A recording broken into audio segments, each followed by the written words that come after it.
So make sure that if you say what you say, you said it. That's the way it is. Uh, and roll. You know what I mean? But say what you need to say. You don't know who's going to see it. You don't know who's going to talk about it.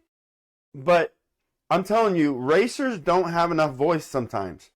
Track owners really want to know what you think. So there that is. Stephen Will says, Crater in the summer and Brick House in the winter. Hell yeah. I'm glad you're on here. Paul, what's up, Paul? Paul's basically my neighbor, lives down just outside of town. His question is, how do you feel about adults that know how to drive joining the novice class because they know other classes they can't compete? At some point, in my opinion, Paul, and I don't know if you're referring to an off-road situation, because I know you do some off-road too, more than oval. In the off-road world, a track owner is not afraid to bump you out of the novice into whatever class you're running. I know they did it the other night at PTs, and I would do it here. If a guy has a slash street stock and he is racing below his means, we would have that conversation. And, and I'm talking, in our world, I'm talking you're lapping the field by 2 or 3, and we're into the first or second heat. You know what I mean? I would put you in a slash street stock class. If you're running a modified, you'd be put in a B-mod class. I don't think that's right. The novice, here's the reason I say that, because if you're in a novice class and you're a better driver than the novice guy, when you destroy that guy, or you destroy them kids, or you destroy whoever, even if you're a kid and you're damn good, if you destroy those people, big deal, you won, but you were way below your grade level. It's like trying to outread a third grader and you're a high schooler. So who cares if you won? That's not the point. The point is, we would say, hey man, you're playing down to this deal, you need to move up. And that's how I would do it. And we'd bump you into your class. But if you beat this kid or this person every time you go out and you continue to be in that novice class, then that's a problem, because that kid's probably going to get discouraged and not come back. Now, if you are in another class, if you are in 13.5 late model, if you're in 13.5 late model and you should be in mod, I don't have as much a problem with that, because you guys both know how to drive. 13.5 late model is not an entry level class. Andrew Baker says it affects a real novice driver as well. Yes, it does, because that's where it is. You know what I mean? Like, they have, they're then discouraged, and it hurts the hobby. So yes, I think if you are a novice driver and you need to be moved up, move up. If the race director doesn't like that, then it doesn't make you do that, then that's them. But I think it hurts the hobby. Now, you might say it the other way, devil's advocate.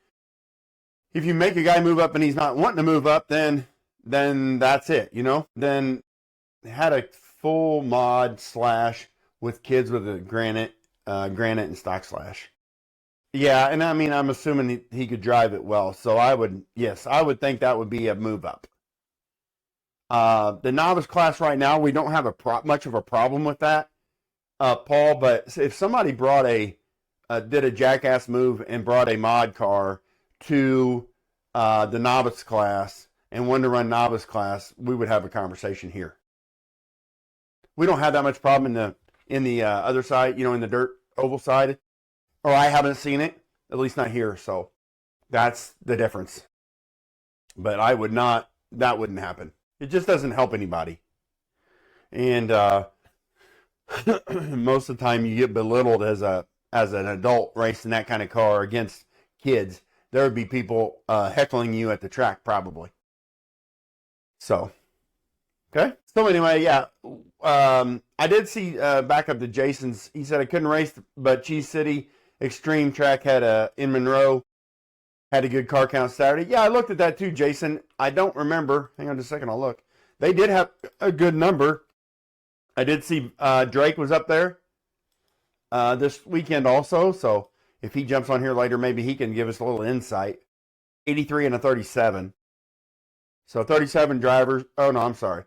48 and a 111. 48 drivers, 111 entries up at Cheese City. So, hell yeah, that's a good turnout. So, Paul says, I haven't seen it until last weekend. Yeah. Yeah, that's a conversation that needs to happen with that driver. That's how I would handle it. Okay. But yeah, so Cheese City had a really good turnout indoor. So congrats to them. I think I'm trying to think of what we got. What do we got coming up for the next big race? Isn't it Four Crowns coming up next? This is the next big one, isn't it? In our area, except for I know Slideways doing the wings and wedges, but this is coming up the 21st of March. Is that the next big race at PT's? I haven't looked. I'll leave that up there for a minute while I look. Hang on, guys, just a second. I got it on the calendar here, but that is definitely going to be a good race. PT's Club. Yeah, that's the next big one at their track. So, but yeah, so that's coming up for us North Central Illinois guys. South Central Illinois guys, you got wings and wedges this weekend, and then King of the Wings to follow that. Yep, exactly, Kevin. So that's pretty good. Guys, I think there's always good races to be had. I mean, me and Scuba were just talking about it. Scuba's never raced down at PT's, and so he's going to go down this weekend, I think, him and Jeremy, and we'll be down there.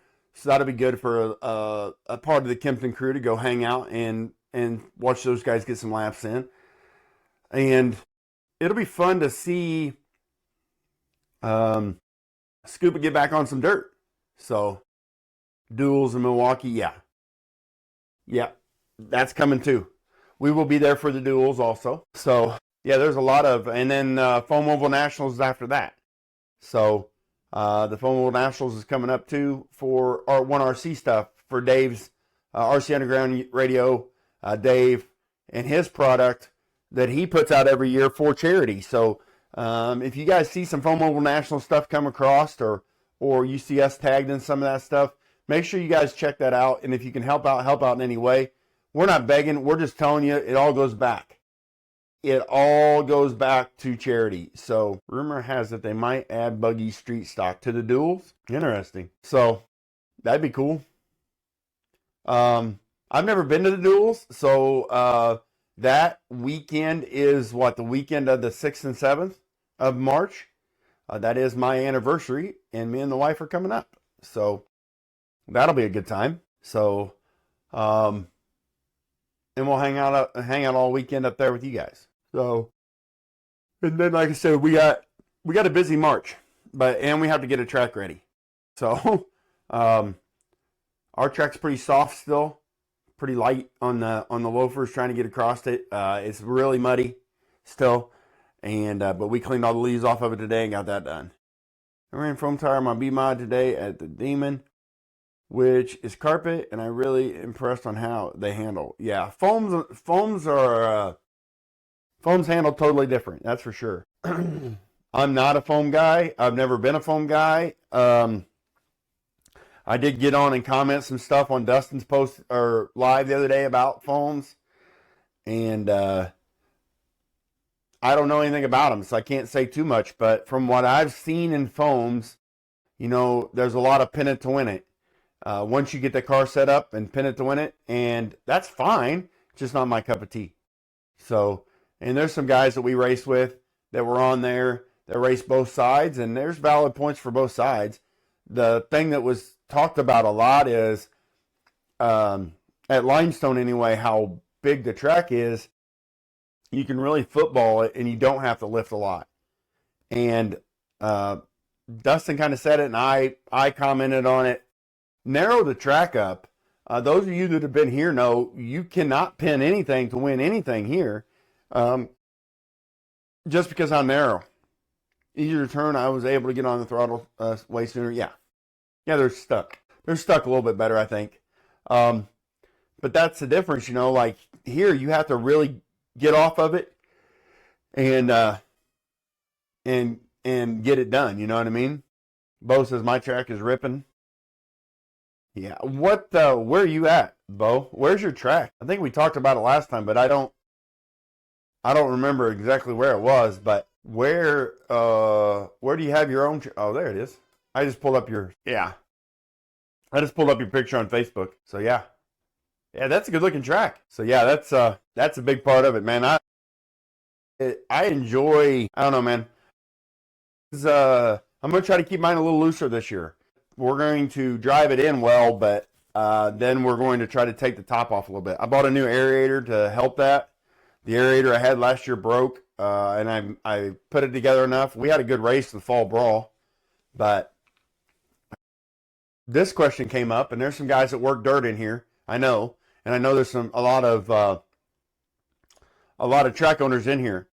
Fall brawl last year, we had a lot of cars, and it rubbered up. But there was probably 3 or 4 55-gallon drums worth of dope on them tires going in there, and it rubbered up bad. Those of you that were here, and those of you that have raced long enough to understand it and worked dirt enough, or what have you, however you want to put it, do you think more water would have helped that rubber up problem? I'll wait for comments, but we'll continue. But that's the question. Do you think if we were to have watered more, would that have helped us in that process of not getting as much rubber on the track? And I'm just trying to learn so for next year, and I'll talk to some guys on the side too about it. But what's you guys' opinion about that? Those that work tracks or own tracks understand the dirt side. I've been talking about doing a dirt show, and we will get one. We will get one going at some point. I just haven't. So, but yeah. So we're getting things together. Wall material is ready. We're getting ready to put wall material together and get that done. So you guys can't say you can't see where the wall starts. You're still going to hit turn two.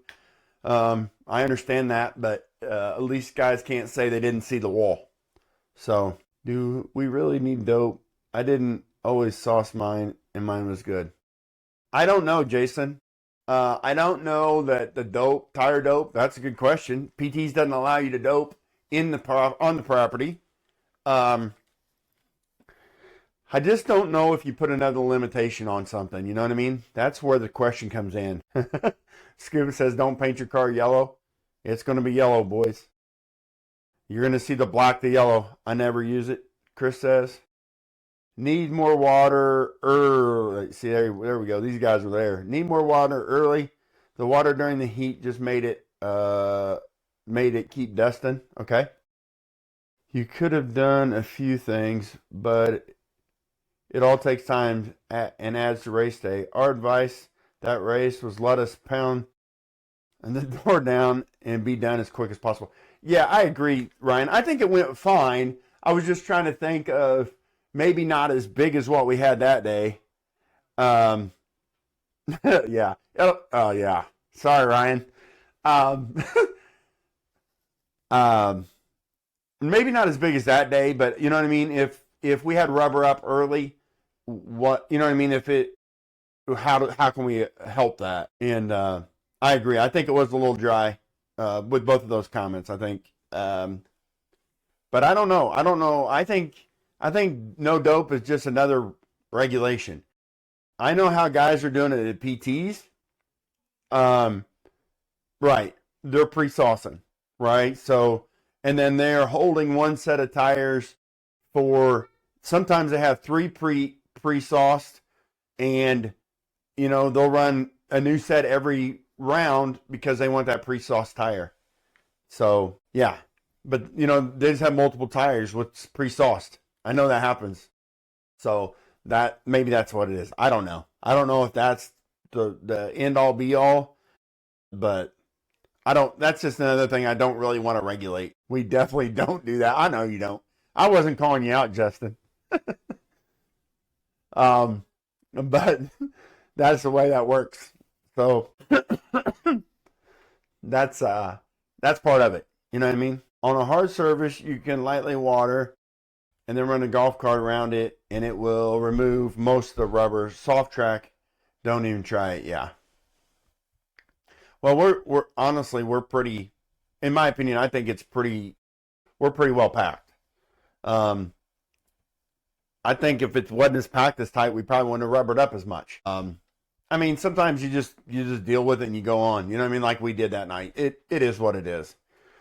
I wasn't mad. I was just trying to think of what's the best way to the best way to learn and to figure it out differently. So that's something I want to talk about whenever we do a dirt meeting, a dirt episode. You know, it'll be another live deal, but I'd like to do that. I just saw as I'm cutting, sanding, gluing on my phones. Yeah, I figured as much, Kevin. But yeah, what are you building anyway? You said you got a new car build. What are you building? Building a new midget? I didn't know he had any of them cut yet. Anyway. So, but that's the way it is. You know what I mean? Like I'm just trying to learn. And if we can give anything to somebody that needs help with that, that's where I'm at. A race car? Yeah. Yeah. Well, I got 2 to build. That's what happens when you're Joe's, people. So we'll get it. You know what I mean? Like I did come. That's so fucking great. But that's just the best part about it is trying to figure out a way to help everybody else. If a guy hears this and, you know, he had rubber up problems, and he has the ability to do that stuff, can that help? What do we need to do? So, but that's the way it is. That's the only reason I ask. All right, guys, let's see if did I even put one in here? Yeah, I did. Sorry. Squirrel today. Question of the week. This comes from Aaron. Aaron's been on here a few times. He put this in the comments a week or so ago. Is it time to look at the SC mod rules in regards to the centerline battery, or is the class just not really worth paying attention to anymore? Excuse me. I don't know. Aaron. We don't run them here in Illinois. I hope to get some feedback from other areas. We don't run SC mod here. In my opinion, with the word mod in the rules, I would open everything up. And the reason I would open everything up is because I wouldn't have any tech on it really, except for tire if I had a tire rule, and then I would be open from there. But I think that class, in all honesty, in Illinois, it's pretty dead. But there's a few that run it. Slideways runs a few mods. They call them A mods. I know Oval Office runs A mods. And then I know Indiana runs a bunch of SC mods or A mods. So they're there here and there. And somebody said a week or so ago, where'd they all go? They didn't just get, they're just not gone. Well, I don't know where they're at, honestly. But that's how that works. So it happens. I think I would open that class completely. Okay? I wouldn't care where you did anything. If that were me, just trying to save the class and save me worrying about dealing with it. Rick Taylor says, prim car? And Kevin's like, nah, it's for me, so definitely not. Jason's asking if you got one of them good Dremel chassis there, Kevin. Yeah, there were some rough ones. Joe, I'll be getting a hold of you to talk about the chassis and probably order 2 of them. Yeah, me and Brian had a good conversation the other day about the road cars, and that sounds like that's Brian is a Traxxas guy. Brian likes the Traxxas stuff. He's been in more than just dirt oval and run a bunch of different stuff. So guess what? Here it is. I think that's going to probably work out for him. So that's how it is. So and Joe responds with good, and they'll just give him a shout. So hopefully we can get Brian as a member of the Kempton crew with Scuba and Jeremy going down probably this next weekend. Maybe he'll be able to hit the old track at PT's again. So we'll see how that works out for him. Let's see. Rick Taylor says most chassis are going to left side mounted batteries, so why not allow SC mod to do it? I agree. Ryan says the guys running mod around here are running Midwest modifieds or late models. It's a mix, Brian. Late models, in my opinion, late models are bigger in our area than the Midwest mod, but they're both coming. So it's whatever you prefer. You will, everywhere you go, get late model car to race mod. Midwest mod is more hit or miss at this point, but it's coming fast. I think it's going to take over the SC mod stuff. Just my opinion. Jason said almost everything short course based is dead. SC mod, SC late model. Yes, I believe so too, Jason. Chris, sitting on the shelves waiting for the class to pick up. I have one. Yeah, that's another thing. That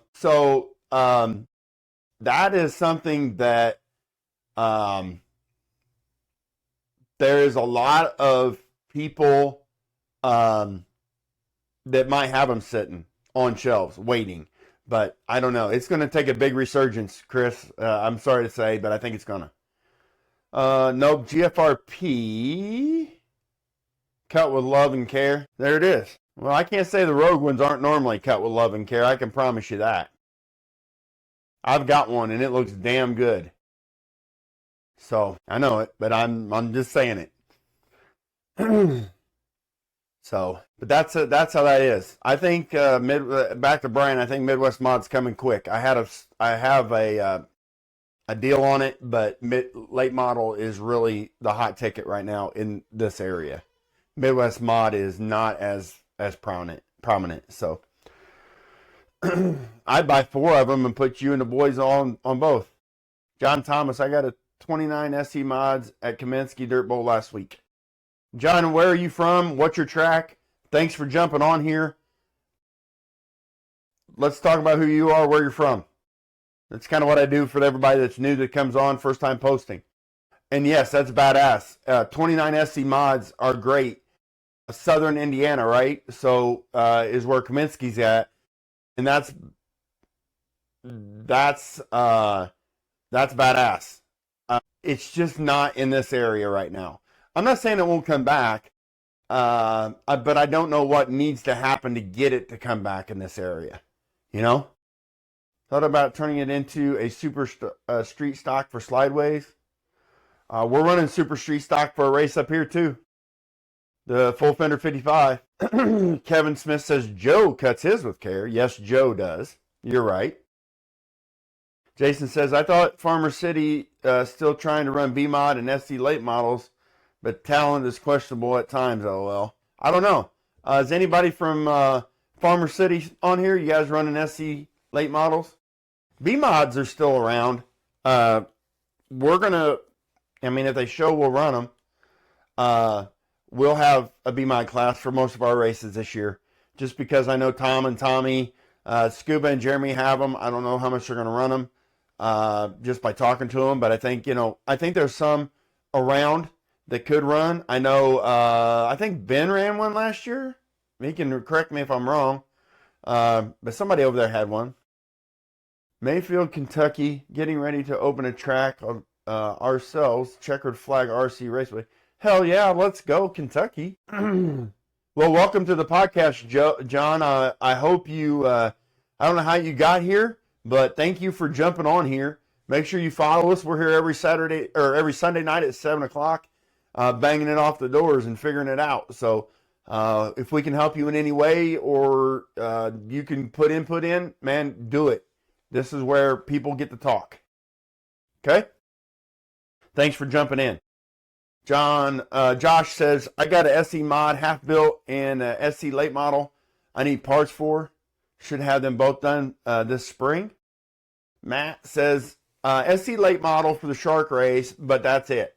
B mod are scarce, so we dropped them. Okay, so no B mods at Farmer. That's Farmer City, guys. So this conversation came up, and I don't know. Let me get this off of here real quick. This kind of talks about it, and we'll go into the topic of the week real quick, guys. And I'll tell you why we're going to do this. Hold on. I just seen that. By Uber, Tony. How the hell do you think he got here? By Facebook link. Shut up. We all talk about the show. Geez, I know, but I don't know, John. Get the hell out of here, Smith. Attitude's still a huge B my class. Yeah. Yeah, but I don't know who tells them about it, Kevin. Shit. Some people don't like me and won't even say my name. So it surprises me when somebody new from out of state shows up or out of anywhere shows up that isn't local, because a lot of people don't really like me. All right, guys, here we go. This is the topic of the week, and I'm kind of running into this. Spec racing. Spec racing is here. Spec racing is important to the hobby. And I know on this podcast, there's a whole bunch of people that have said it before, and I agree 100%. People, yeah. So spec racing is important. There's people on here that do not run much spec racing, but they understand how important every class is. And it's been spoke on here many, many times. Okay? So here's what's up. Let me get back to some comments real quick. Attitude still has a huge B my class. Yeah, Attitude's got their own group, in my opinion. Right? They're a great group of dudes. They race all over. They do very well. But they have their own little following, which is great for them. Matt says the SC mods get one more chance at the Dirt Oval Classic this year. If they don't show up, that will be it for them. They show up and we'll run them more often. So there you go, SC mod guys. There is the Dirt Oval Classic coming to Farmer City April, I think, of this year. Correct me if I'm wrong, maybe May, April? I think it's in April. Early in April. Matt can throw it up there, and for sure. But if you don't show up for that, Farmer's hacking you. I don't blame them.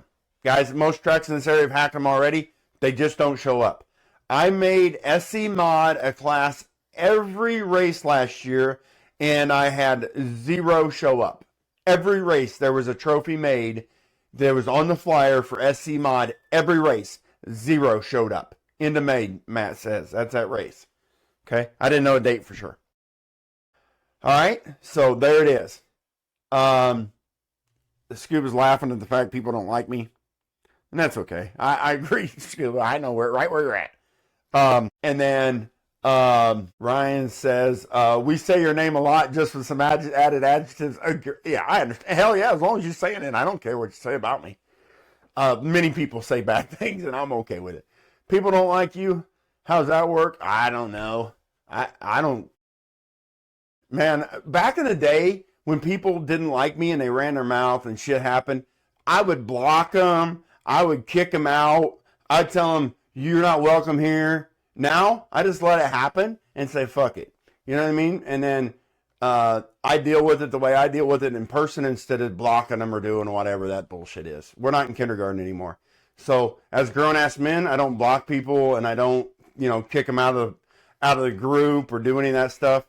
The last person I blocked was Izzy, and he is unblocked at this point because I didn't, whatever.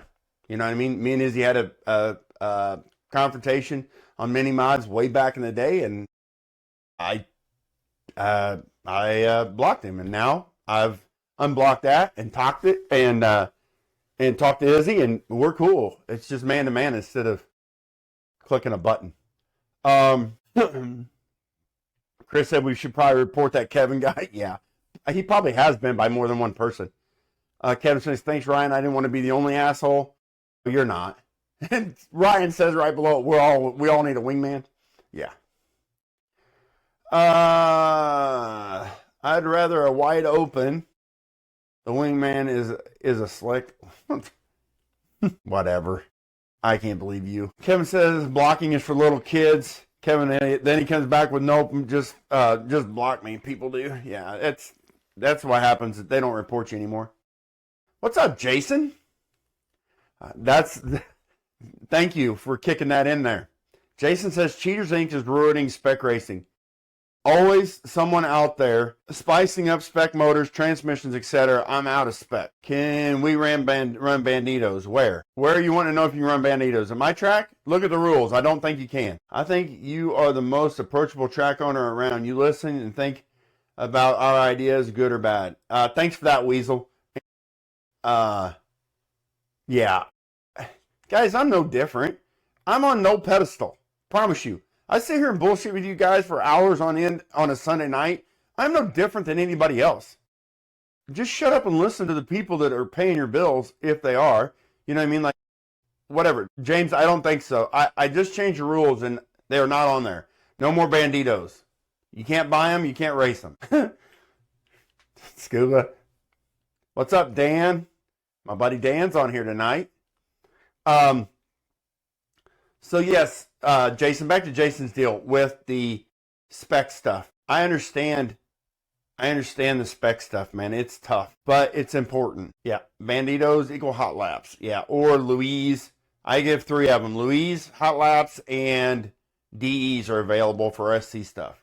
That's what you can run, and I don't care what DE you run, whichever one, the ungrooved or grooved.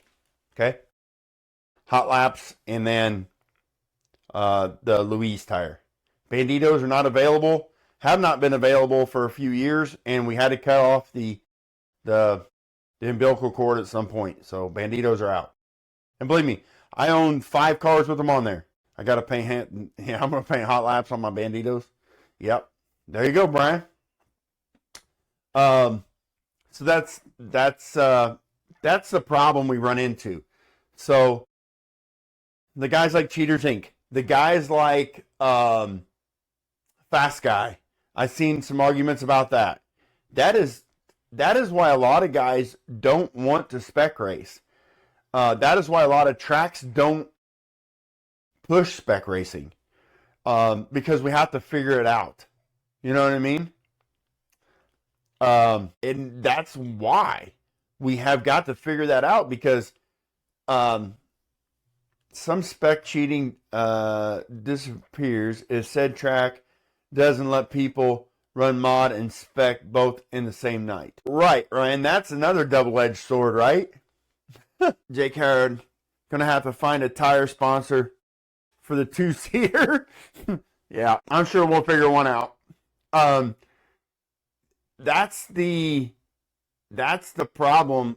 That's the age-old question too, Ryan. Where do you stop that? I'll sell some Banditos. Bam, they're available. Yeah, you got enough to supply everybody, Brian, for at least a year.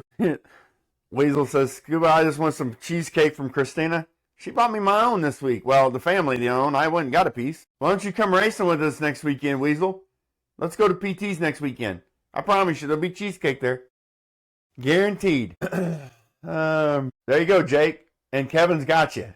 Got you on the tires. So, I don't know, man. I really think that stuff hurts it.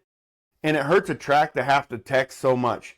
But as Ryan said, I think unless it's a huge specialty race, you shouldn't run 13.5 and mod in the same car. Oh, in the same car. Yes. So in the same car for, oh, you mean, so if you run mod late model, you can't run 13.5 late model. But if you run mod late model, you can run 13.5 sprint. Is that what you say? Jason Van Nuys says, I run a lot of spec. I'm getting old with the cheated up equipment. It's getting old with, you're getting old too, but it's getting old with the cheated up equipment. I feel like it's time for track owners to put a stop to it, or if you're busted cheating in a spec class, you're banned from the class for that track. Put an end to it. Yeah, I think there's going to have to be something happen, because it is ruining spec racing. In all honesty, it's so hard to figure that out. You know what I mean? Like, and where do you? Here's the problem: guys that are cheating in spec are going to make the race days longer and longer, and then people are going to be pissed off about that, right? And then they're going to be like, "Oh shit, there it is," you know. But that's the problem. You know what I mean? And I don't think you get them on the first offense for banning them from the track, but I think you they don't race that night. Give them time to fix it. The next night, if you're caught again, you'll be on the sheet. You get caught again, you're done. I think that's fair. But I think one hit, give them that benefit of the doubt, what have you, go from there. But that's just going to be more time for us. That's going to lead to 2-day shows for Tech. That's going to lead to longer and longer nights. It is what it is. Andrew Kramer says, when is the first race at Kempton? That race is going to be May 9th, is the shit show race. So we will have the race, the shit show race will be coming up then. Let me see if I got it up here still. I don't think I do. So that will be our first race of the season. We might have a practice night before that. Andrew, where are you from? I haven't seen your name come up yet either. So before, where are you from? What's your home track? And where are you at? Looks like you're, by your icon, you're probably down by St. Louis area. But if not, just shoot it out. Where's your home track? And what are you doing? Chris is getting hungry with all the cheesecake talk, and Ryan's green. So if you're running mod late, you can't run 13.5 late. If you're running mod late, you can run a sprint car in a spec class or any other spec. I agree with that. Banned from spec period. Yeah, you just got to figure out how far you're going to go with that, Nathan. You know what I mean? Like, and that has to be a progression. Here's the other problem.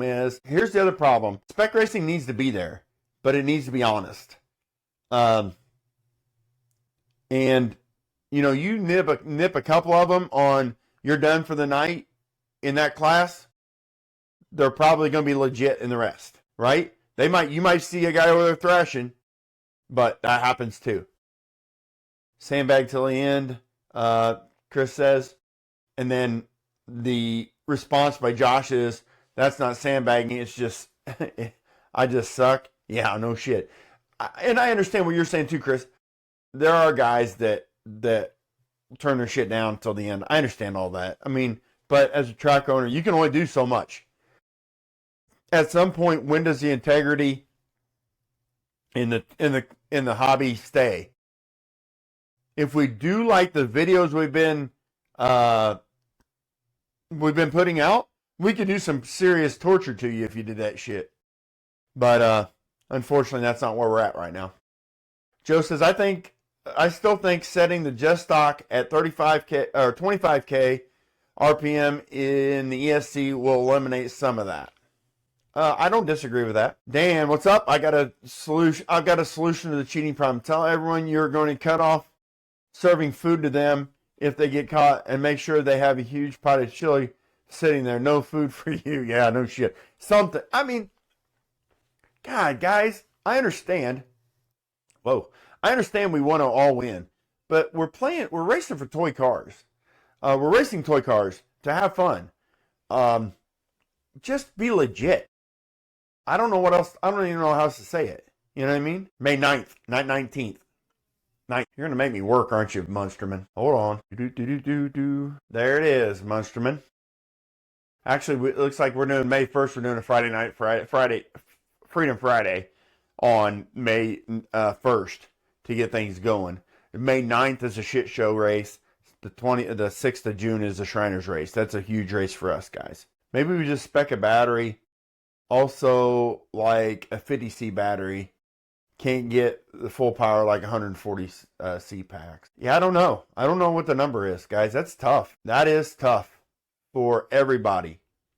And I can honestly say that there are tracks out there that do not, at any cost, want to fuck with dealing with the spec stuff. I know guys that don't want to put the time and effort, and I understand a lot of them are one-man or two-man shows.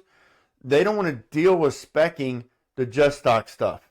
They don't want to figure that out, you know? Scuba says, give him a break. I seen him give up on doing something today. It's the first time, Scuba. Sorry. I almost went back to do it just because. We've seen guys show 200C 7.4 backs. Yeah. First race day at Kempton is on Mother's Day weekend for all of us motherfuckers. Yeah, right on. Yeah, get over here. Get over here on Saturday. Get your fill in, and it's going to be a shit show. So you won't get home until Mother's Day morning, and you can wake up early or never go to bed and take mama to breakfast. Well, I mean, Kevin says, well, I mean, I hate to be a smartass, but at this point, we might as well just hand them a track car and a track motor and a track battery and a track tire and a track radio, and the radio is tied to the driver's stand so you can't take them to your table. I mean, guys, there is a gray area, and I think there's a lot of gray areas in the car without blatantly cheating.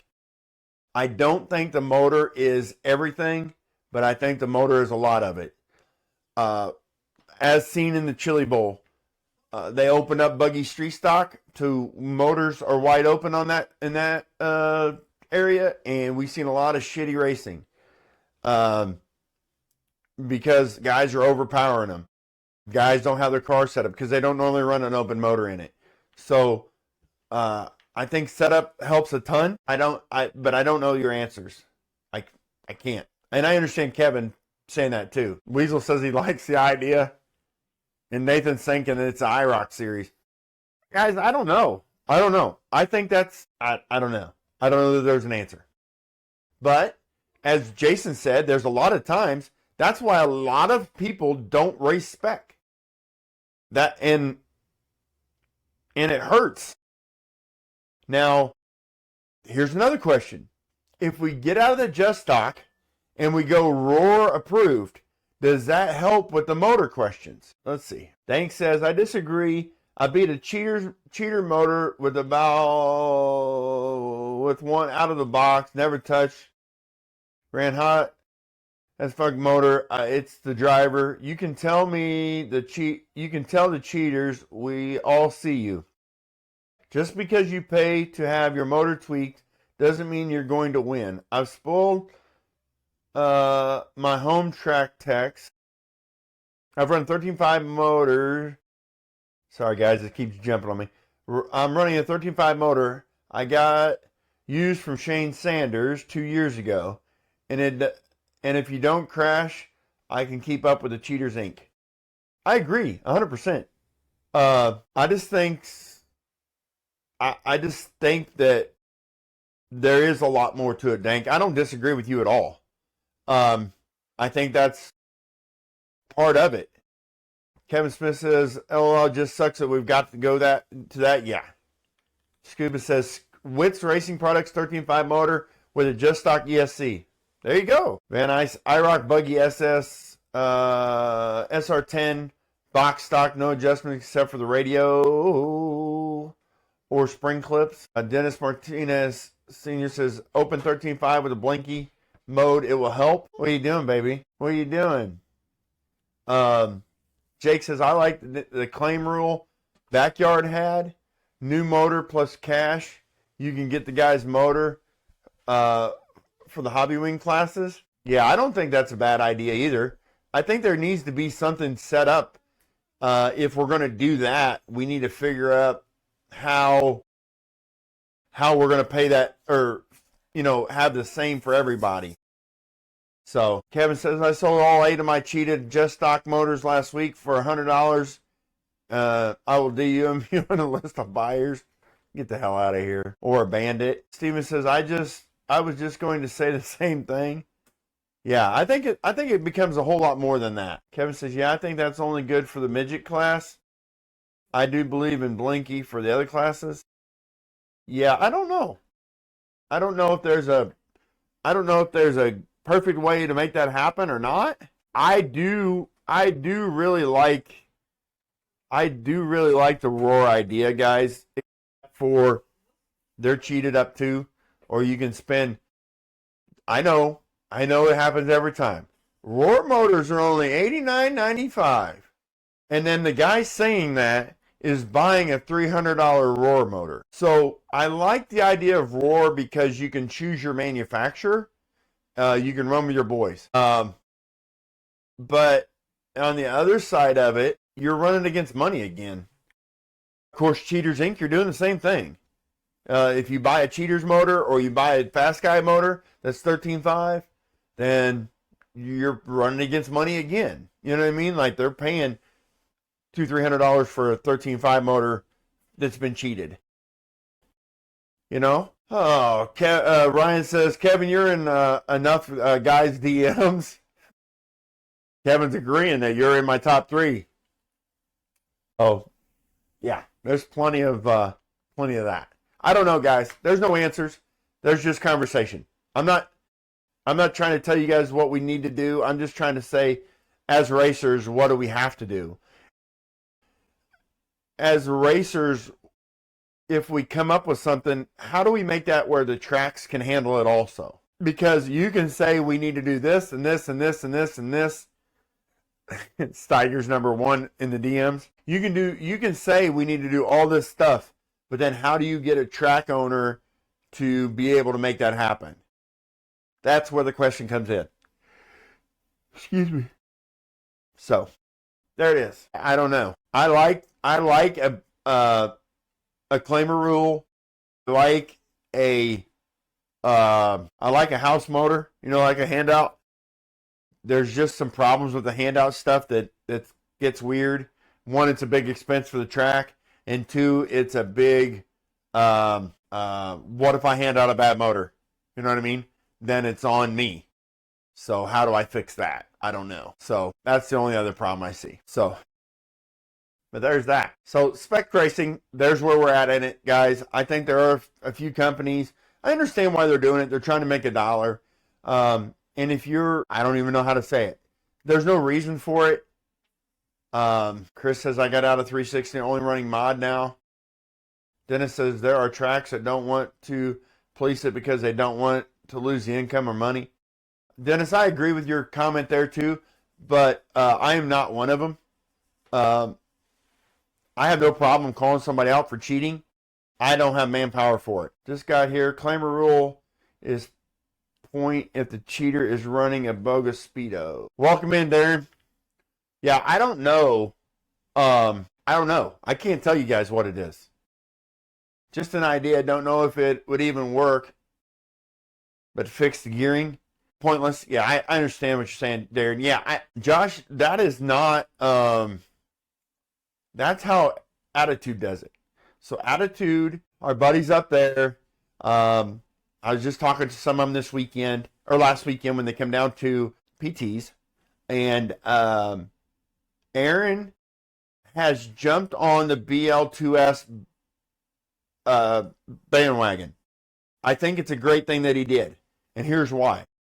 Aaron not only jumped on the wagon, he put a gear limit on his deal. Now, I don't think that's going to help a bogus motor because you're still going to get more out of the gear. You know what I mean? But at least he's trying to slow it down or keep it within a reason to not just be stupid fast with that new motor.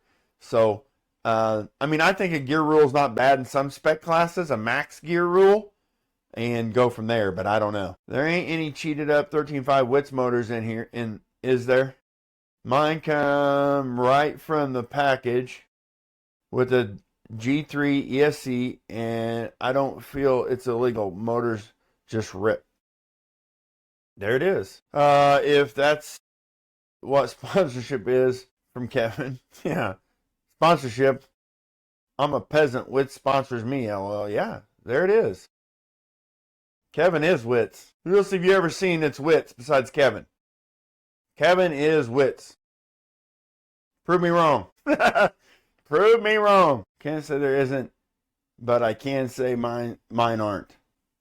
9 out of on the Witts motors. Kevin says. Darren says 9 out of 10 times the guy's cheating, can't handle the car anyways. But Jared Howard in a Just Stock 13.5 combo right out of the box, and he'll smoke any cheater drive the car. I agree. Kevin says, oh shit, here comes the DMs. Prove me wrong. Darren Fisher, 100%. I think that's a lot of it. And I don't want to sound like a jackass. Van Ice is another one, and he brought it up too. But Jason can drive the shit out of stuff too. Him and Jeremy Morris drove the shit out of cars this year for the buggy street stock here. Great battle. I think wheeling it is just as important as what you have. If you're losing in a spec class, there's probably a good chance that the car's not set up right for, set up as well as the next guy, or you just can't drive it as much. You weren't in here earlier when Ryan Thieden said you should be limited to one class a night. So if you run mod late model, you can't run 13.5 late model. But if you run mod late model, you could run like buggy street stock, or you can run 13.5 sprint. But you can't run the same class in two cars. Yeah, same class in two cars, two different power levels. What do you think of that, Darren? And I know you do some spec racing, and that's why I'm asking. And you're on here tonight. So yeah, guys, spec racing is huge. See if I had this up here still. I do. Here's this. So this is why I'm saying this, guys. Spec racing is big. And here's it. If you are going spec racing, and I got you, Jason. Hang on, let me get there. 5,936 cars out of 10,115 cars. The spec racing is just as important. Now, there's not as many classes in the mod that I tracked. Now, remember, guys, this is just what I tracked. There's more classes that are going to be spec than what I tracked, because I tracked all the mod classes. The Midwest mod, which we call mod here because you're unopened, mod sprint, mod late model. But there's going to be more spec cars than anything. We just had to figure out how to clean it up a little bit. But you're going to have a cheater no matter what you do. Jason says, I run fucking 9 classes a day. I better be able to drive a car at any speed. I just don't like the maintenance of the mod cars. Agreed, Jason. Exactly what I mean. Jake Howard, there, Jake solved your problems. Hey, don't run the 9 classes. You don't have more time for fucking maintenance. Darren says, I think it's fair. Hate seeing guys that podium consistently in mod and cherry pick spec classes. Take away the fun to the newcomers, and it's not good competition. It's dumb. Yes. And maybe that's something that we start thinking about more as track owners, is that philosophy. Now, I don't know that is, I mean, it's not going to hurt you. In all honesty, I never really thought about it in that way and how that would correlate as much as just whenever Ryan said it. You know what I mean? When he put it on there, it made me think different. Then that's the difference. You know what I mean? Like, that's thinking about that same car mentality. Jason says, if it ain't broke, I'm not touching it. LOL. Dennis says, never heard a mod person getting busted for cheating. Well, it's hard to cheat in mod. I don't know what you're going to get them on in cheating in mod, except for tire, if you have a tire rule. I guess body, if you go chili bowling, those guys sometimes, some of the guys have trouble getting through tech. I won't call any names out, but there's a few guys I know of that in years past had a little bit of trouble getting through tech, like 5 times before they got the body tech correctly. But other than that, honestly, there ain't many people checking bodies, maybe ride height, deck height, that kind of stuff. But there's not many checking that many bodies. So I think that'd be hard, to see my guy get busted for that.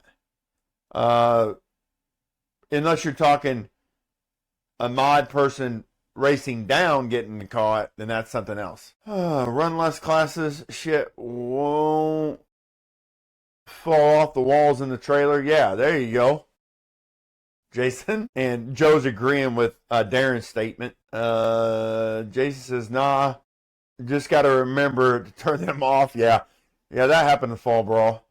That was a kind of a hectic time. Caden says, I love running my buggy street stock, but there's a reason I only run it 2 or 3 times a year. I'm not saying I'm good in mod, but I feel like a piece of shit when I do run the buggy. I look at that in two ways. You know what I mean? Like, you're going to, sometimes the best guys need that challenge. And like you said, 2 or 3 times a year, you know what I mean? If you think you're badass in any class and you hear that the mod guys are going to run that, then maybe that's where you want to go see where you rank against a guy that runs better or is a little better. Or could be better, maybe not better. I don't know. I'm not saying every mod guy that races is the best in the world ever. I think there's a ton of spec guys that are damn good racers and can make things happen. So don't think that I'm saying, they're the greatest, because they're not. I think a lot of spec guys have spent a lot of time making those cars damn good. So there it is. Ryan says to Dennis's comment about not seeing a mod person get busted for cheating, go to the Chili Bowl after round 1 and you can watch infractions all day. I agree with that, because the Chili Bowl has such good tech and is really on point with that. So I've never been there. I will go, not probably next year. Trace got one more year of basketball, but then the year after we'll be there, and that's why I want to go. I want to see how they do it. Darren says, I know it's too much to ask, but I think it should be awesome. It would be awesome for the winning mod guys to help the spec guy out with getting better. Not necessarily waste time on all guys, but when you see a spec guy trying and trying and trying, lend a hand, helpful tints, anything. It tends, instead of join them and take the glory. Darren, I really think, and I can only speak for here, I guess I can't. I guess I can kind of speak for a lot of places I've seen and been. I see a lot of people, I see a lot of the guys that are running the open classes helping more than people really realize. Now, I also think, I think the problem you run into the problem of some of the guys that run open really are not going to go out of their way to help.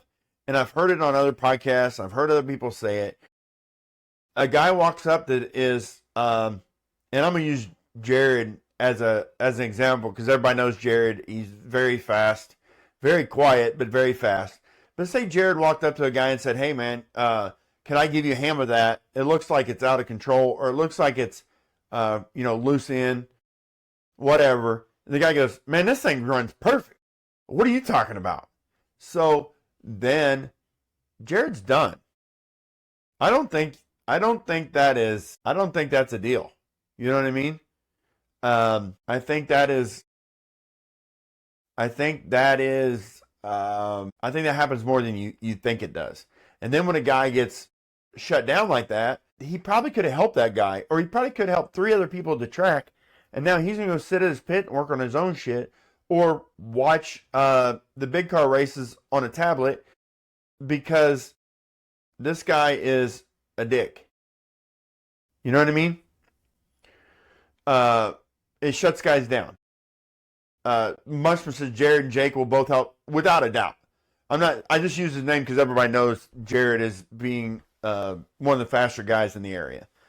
So, and believe me, Jake helped some guys a ton at the fall brawl, because they went over and said, "This is it." And I know was you guys at the Kempton Days race? Is that the other one you guys came to last year? I know you guys helped Josh Albee a ton that day. But you as a spec racer, you have got to be open for conversation. You have got to also be open for suggestions, and do something you might think is way out of your league or way off the plot you had. You've got to be able to open your mind and say, "Hey, this guy's probably has an idea. Let's try it and see what happens." Okay? Let me get back up here and get some comments. Deck heights on late models are a huge difference. Should be checked more often. Ryan says that's a dumb rule. You should measure from the ground to the top of the spoiler. If you run a 30 millimeter of rake You are a mile higher than the guy running his chassis flatter. Jason will help. Ryan will help, and many others. Brian says yes. Jason's agreeing with Ryan's comment. Jake and Jared will both help. Yes, dude. There's a whole ton of those guys. I'm getting in. I'm going to start racing some more this year, and I promise you, there's plenty of guys at my track that will help you, and then there's plenty of guys that come to my track that will help you, and there's 90% of them are on here right now. I would not be afraid to ask any of them the dumbest question in the world because I'm dumb. I don't give a shit. But my ego is not going to get in the way. Why do you think right now I'm not working on a car telling you how to fix it? Because I don't know enough. I'm not going to teach anybody, me saying it, I'm not teaching anybody on a podcast what the fuck to do. we're going to have a conversation, and somebody in the chat is going to give you an idea of what you're doing. Not me, not my dumbass. Promise you, it ain't going to be me. I'm going to bring up a conversation that somebody's going to give you an idea that might help you. That's it. Okay? Most will help if you ask, Weasel says. Nobody will help if you just sit there. Agreed. Jake Howard has a comment that he puts on here a lot. I can't answer a question I'm not asked. And that is correct. Mike Pasley says most mod guys will help if asked. Agreed. Weasel's agreeing. Scuba's agreeing with Weasel. And Scuba was there. Fall Brawl, of course. He's at every one of my big races helping me. And he said the same thing. He just asked. Brian says Wolfman will damn near drive your car for you, coaching you on the stand. Yeah, that's cool, man. Sometimes that's what you need. Jason says I will help. I just don't take down notes like everyone else. I just think until the car gets fast, but I haven't hit a strong setup to write it down. I kind of think that's it too. I think a lot of times. I think that's how I will be, Jason. I'm going to try to write a lot because I'm green and dumb. But I think some of that is I'll never be happy enough with the car to say that's my setup. You know what I mean? So that's why. I don't think, I'm going to try, but man, it's hard for me sometimes. Kevin says because it's not Wednesday. Yeah, I don't know. I can't tell anybody any day what to do. Take a quick screenshot. Everybody else starts somewhere and always has something to learn.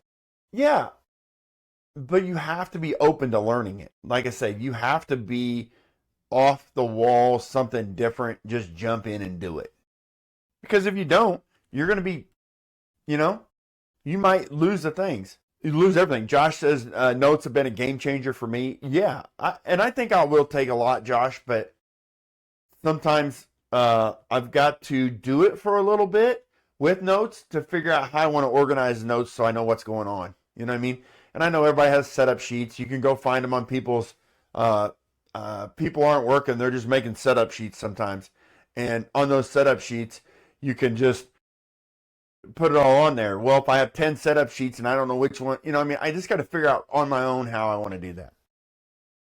So it'll be good. Ryan says, our group has killed 7 200-year-old oak trees in the last year filling out sheets just from trying to get new ideas figured out.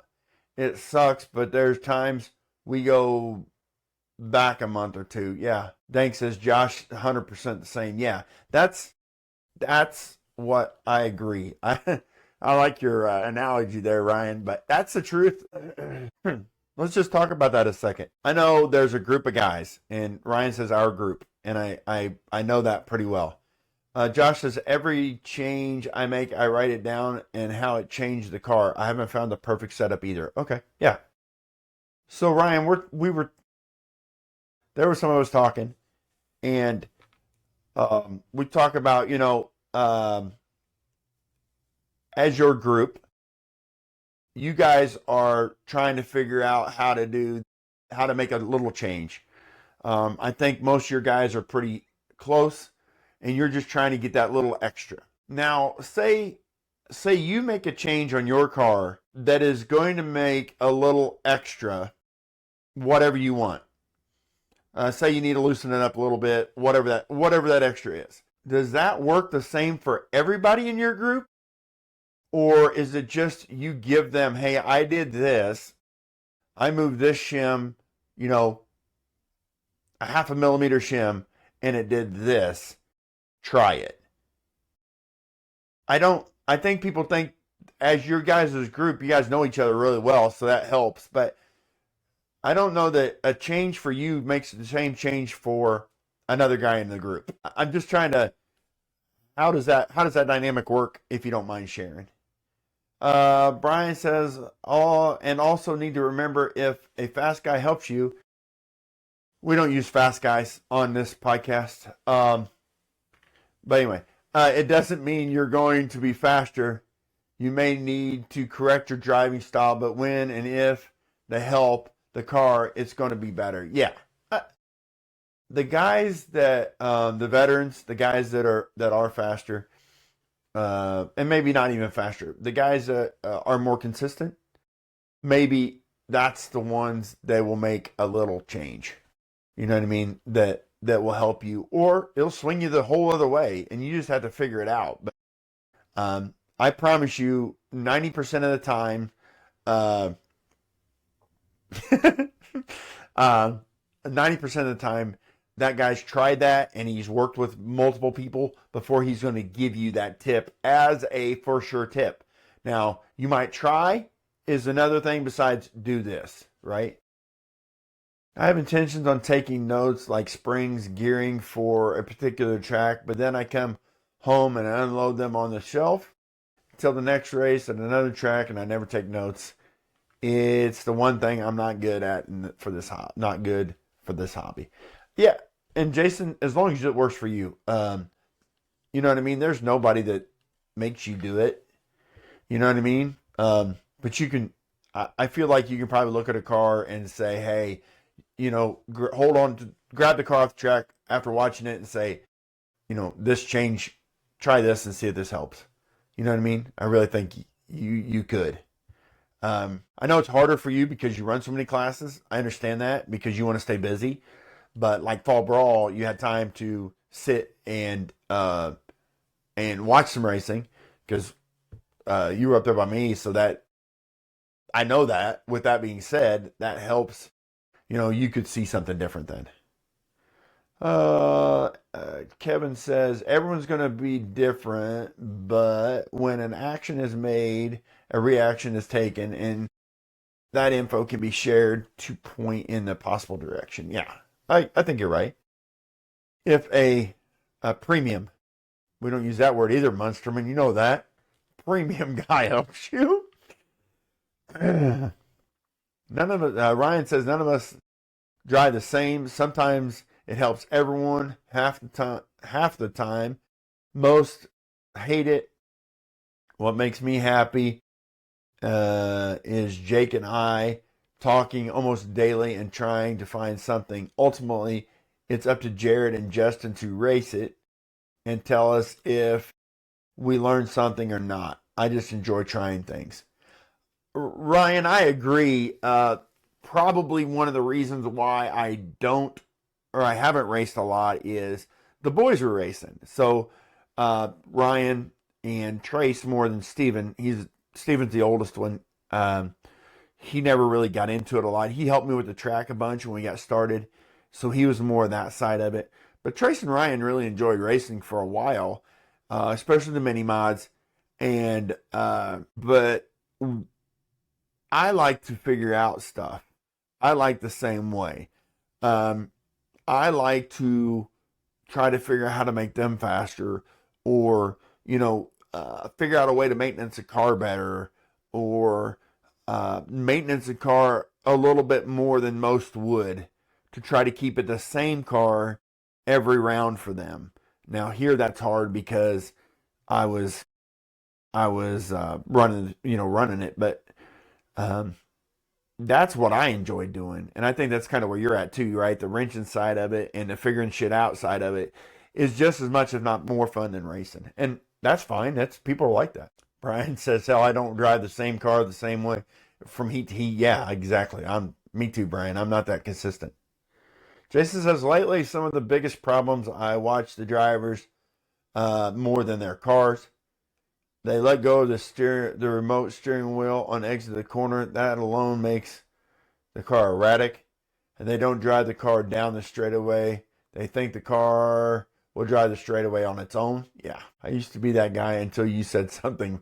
What's up, McNichol? How you doing, buddy? Another addition we have is that those two are cheat codes. They make it look, yeah, those two dudes can drive too. We were sitting here talking today, and another one that just drives is fucking Jeremy Morris. That dude, that thing can. I bet you some of Jeremy's cars. You put somebody else in that car, they're gonna look at you like, how do you even make this fucking thing go down the straightaway, let alone through a corner? And because Jeremy just drives. So, Ryan, I understand exactly what you're saying, and you are right. Jared and Justin both can drive the wheels off of shit, so that helps you guys a bunch. I would be bored running 1 to 2 cars and wrenching on them. Would be frustrating to wrench on them, and they don't get faster. That would irritate me. Yeah, I agree. I understand it. I think I look more at consistency, Jason, as much as I do speed. And they let us know if it doesn't work real quick. Yeah, no shit. Yeah, they'll. I'm sure they let you know, which is, I guess, good. But man, I bet you they let you know. Weasel said, I've asked for help, but when I took the body off, it took 20 minutes for them to stop laughing at my setup, and then it was too late for anything before the next round. Yeah, no shit. Yep. I'll tell you, Caden is going to be a force if he slows down just a bit and keeps his head down. Yeah. Caden ain't no joke either, guys. Don't think that there's a group there of younger men, I'll say. I don't know how much of a men they are, but younger men that are going to be there, you know. And here's the funniest part about it. They got a group of older guys that are backing them. And that's all part of it. You know what I mean? Like, those guys are going to be fast. And are fast. They're going to continue to be fast for a while. Until their body won't let them. Like, their mind and their reactions slow down some. Brian says, dealt with that on the B mod when I was trying different stuff. Yeah. Yep. Ryan says, we've been working with Matt and Caden for a while now. That kid is tearing it up. And Matt is now up to mod stuff and enjoying himself. Yeah, and that's just it. I mean, that's part of it. Caden, I'll get to your comment in a minute. I have a consistent method. No maintenance. Throw it on the track and pray it's okay. Just throw different tires on until it's quick. Jason. Yeah. Yeah, there's a tire trick for sure. Ryan says, Jake Howard, this thing sucks. Yeah, I bet that's a common comment in you guys' pit whenever you guys make that tweak that them guys are like, are you fucking kidding me? What did you do? Caden says, I don't know if I'll be able to sleep tonight. Well, yeah, Caden, and you probably won't get through the door of wherever you're watching this deal from either because your head's so big. You'll probably have to wait till the morning to be able to get out of the doorway because your inflated ass head. Brian says, Wolfman Torrento Outlaw late model, and it was the best that it had ever been. Kevin says, shit, I didn't know you were still in here. You weren't supposed to see that. He's just sitting quietly in the background. Ryan says, Jake, that's 100 times. Jake has 100 times the knowledge I'll ever have, but he listens to me a lot. Been fun the last few years. You guys have got a good group, Ryan, and you know it. I mean, I don't even know. So here's what I'm gonna put some shit out there, guys. We're not in the deep end yet, but I don't give a fuck. When I got in the hobby, guys, 5 years ago now, I think it's been. I didn't know what was going on, and I didn't understand how things were going. You know what I mean? Like, I didn't know anything. But The first year was kind of whatever. We were fucking around. By year 2 or 3, obviously I started seeing people. So we started going to Brad's, started going to B2B Mods. We started hanging out. Brad's is really where we went a lot. We did hit Farmer City a few times. And I kept hearing about Jared and Jake and the Howards and how fast they were. And the next thing about it, so I'm asking, who are these guys? I didn't know them. So as I started going more to BB Mods, I started hearing more about them. And then I started hearing how they're cheating and how they're assholes. And it took a long time for me to step up to talk to Jake. This year really is the only year a little last year at the Fall Brawl, to talk to Jared. They're not assholes, and they're not cheating in the mod stuff. It's just about understanding the car. Here's what I've found, and I took this from being able to form my own decision about it. Jake, Jared, Ryan, Justin, now Caden and Matt, the Hendersons, those guys are working on shit all the time. All the time. Always fucking trying to figure something out. They're not cheating. They're not assholes. They have shit figured out. I promise you, if you respectfully go to any of those guys that I feel like are the fastest in this area and that are some of the best drivers in this area, and you go to them respectfully and ask them for something, they'll give it to you or give you the information.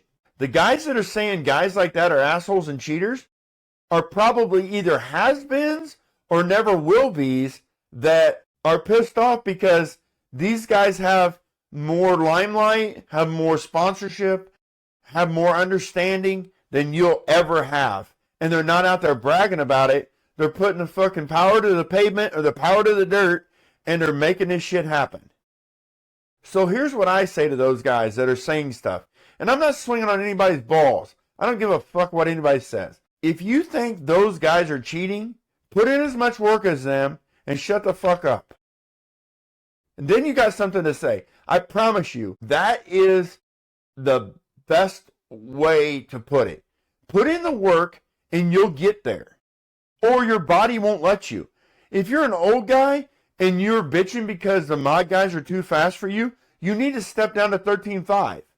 If you suck, you need to step down to 13.5 until you can get your car figured out enough and you can get shit together until you can move up. It's just that simple.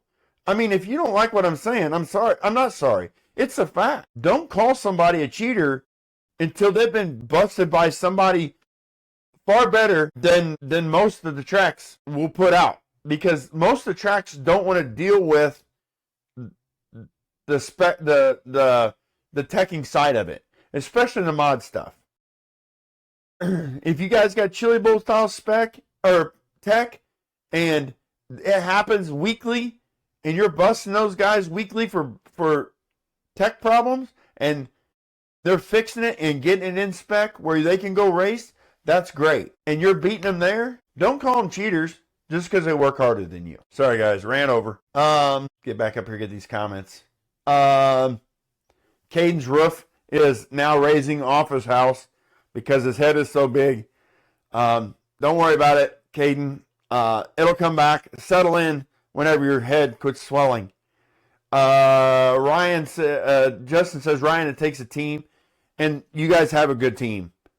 I think the Kempton crew, for the most part, has a good team. I think the guys in the Kempton crew, they all pretty much run the same cars, and they all can talk together and work together to get that done. So I agree. I think it does take a good team. Brian says Ryan and his bromances. Chase says, does the radio go to 150 yet? Yeah, no shit. Turn up the boost. We need turbo. We're Ryan says, you've grown up a shitload and already smarter than me. We got a huge group. I'm thankful for it, and I wouldn't, or I would quit by now. Yeah. He's responding to Justin's comment about it takes a team. And that's true. I think so too, Ryan. I think, and this might sound weird, but I think it gives you guys more purpose, right? It gives you guys a reason to go out there and blow your sprint car into a million pieces, trying to get it done. You know what I mean? Kevin Smith is Jake, Jared, Ryan, Justin, Tyler, and the Hendersons are 120% the reason my cars finally turn a decent lap. Yes, I didn't even mention Tyler in that group, but Tyler's in that group too, of guys that works hard at the deal. You know what I mean? 5.0 with 60% boost and 40% turbo. That's where Caden sets at. They're focused. JB helps with. They are focused. Kevin Smith says about that whole group, and that's true. That is, they are focused on what we're doing. You know what I mean? JB helped through a DM. Yeah, JB is another one. Craighead does a good job. No matter what, JB has his ChatGTP deal, which I think is very cool. Obviously with the videos, ChatGTP's helped me a bunch, and I will be helping that too. Weasel said it is more than a hobby. To those guys, they put in work, yes, and it shows. So you don't have to do all that work, but don't fucking point fingers at a guy that is putting in that work and busts their ass, spends a ton of time, a ton of money and energy to do that. You know what I mean? Kevin says their group is driving force to my hours in the RC room. Yeah. Yep. You guys, everybody on here, it's why I do this every week. If we didn't have interaction and talking real talk, not bullshit, crying and whining and bullshit, then I wouldn't put in the effort we put in here. You know what I mean? So that's another side of it. You have to look at everything. There's always somebody pushing somebody else if you want to be as good as you can be and don't want to disappoint. As Kevin says, they push me not to disappoint them. You guys on this podcast do the same thing. The weekly guys that come on here and hang out and talk shit, whether that's talking about Speedos or talking about RC cars, you guys are the reason why I do this every week. Jason says, I met Jake back when Limestone first started, and we ran the SE10B mods back then, and we had our battles and differences. But then Jared came along, and he has just improved every year and is now probably the guy to beat any weekend. They have worked hard over those 15 plus years, and now Jake and I have some conversations from time to time, usually me asking questions. They are great people for sure. There it is. You can have a difference with somebody, but as you grow up and figure it out, you go back to that. You know what I mean? And you understand. Just like I talked about Izzy the other day, Izzy earlier. Me and Izzy had a problem with the mini mod situation. Now I can go to Izzy and say, hey, what's up? I don't have a problem with that. You know what I mean? If he has a difference with me, I hope he comes to me. If he doesn't, that's fine too. But if I had a problem with him, I go to him as a man now. It's just different. Caden says, we definitely spend a lot of money at Slideways this weekend. Oh, did you guys have some accidents? Oh, I didn't hear. That's nice. I'm glad you guys got to spend some money. I'm glad Slideways cost you a little bit. Not really. I never want to see my wreck too much. Joe says, also, if you're in the pits whispering about so-and-so cheating and what you have, step the fuck up and call it out. We've done call-outs here for a long time, and we will continue call-outs. So if you want to call somebody out, you can call them out on a tech. If I tech it and it is good, you're going to hold the show up, just so you know. But if you want to do that, you better have your shit ready when I tech it later. But yeah, fucking step up. Don't talk about a guy cheating. Get up there and get it done. We got a couple group chats running. It goes off constantly. I talk to them more than my wife. Yeah, it's not a hobby. It's a lifestyle for us. Agreed. 100%. I think there's probably I think there's probably a big group that's that way. I talked to a group, and it's not a group, but I've got some Kempton guys and I got some outside guys that don't come here as much. But my Kempton crew guys, we talk a lot, and then I got a group of guys that we talk a bunch too, and it's good. I think it helps keep the hobby rolling. I did a little live on Thursday, just because I didn't have anything going, and I was working on some other stuff with the videos, and I thought, you know what? Let's just hang out with the guys for a little bit and talk some bullshit. So there it is. JB is another awesome guy. Brian Munchman says, got a hold of him with when Caden was running spec late model to ask some questions, and he sent a shitload of tires up for him, and he wouldn't take anything for them. Great guy, just looking out to help a kid. Yes, JB Craighead is a good dude too. I probably hit that 5.0 with all the boost. Oh yeah, no shit. I think I need a bigger motor. Help spread the damage more. Well done, Caden. I'm sure I didn't hear about the crashes, but I'm sure I guess things got a little interesting, huh? Sideways this weekend. Interesting to see. Hopefully we got video of that. I always like to see a good wreck. All right, guys, let's switch it over here real quick. Let me get over to the after hours party. We're going to jump in the deep end of the pool. Hang out with me for just a second, and we'll be right back. Stay where you're at. We ain't going nowhere. We're just going to the other side. All right, guys, here we are, deep into the pool. Anybody got anything? Anything out there you want to talk about? We'll talk about the deep end. Everybody, the recordings are off, kind of. Depends on how deep it gets. It depends on if we send it. We'll go from there. Ryan says, here's my sideways report. I sucked, the end. Nice. Justin says, we were testing. Well, hey, I mean, that happens. Mama said there'd be days like that. Yeah, that's agreed. Pasley, I agreed. Jason says, how are the Witts wide open tires working out? I haven't heard any feedback on them. I have 3 sets of rears to try out this year. Just curious. I don't know anywhere that anybody's running open, so I don't know, Jason. Locally anyway. So has anybody ran anything on the Witts wide open tire? And anybody got any reports on it? Shoot him in the chat. So Kevin Smith he'll take Kevin a minute to type. Hopefully Kevin is putting both floaties on, and hopefully the one around his ankles. So last couple weeks, Kevin has kind of been circling the drain. So hopefully, there he is.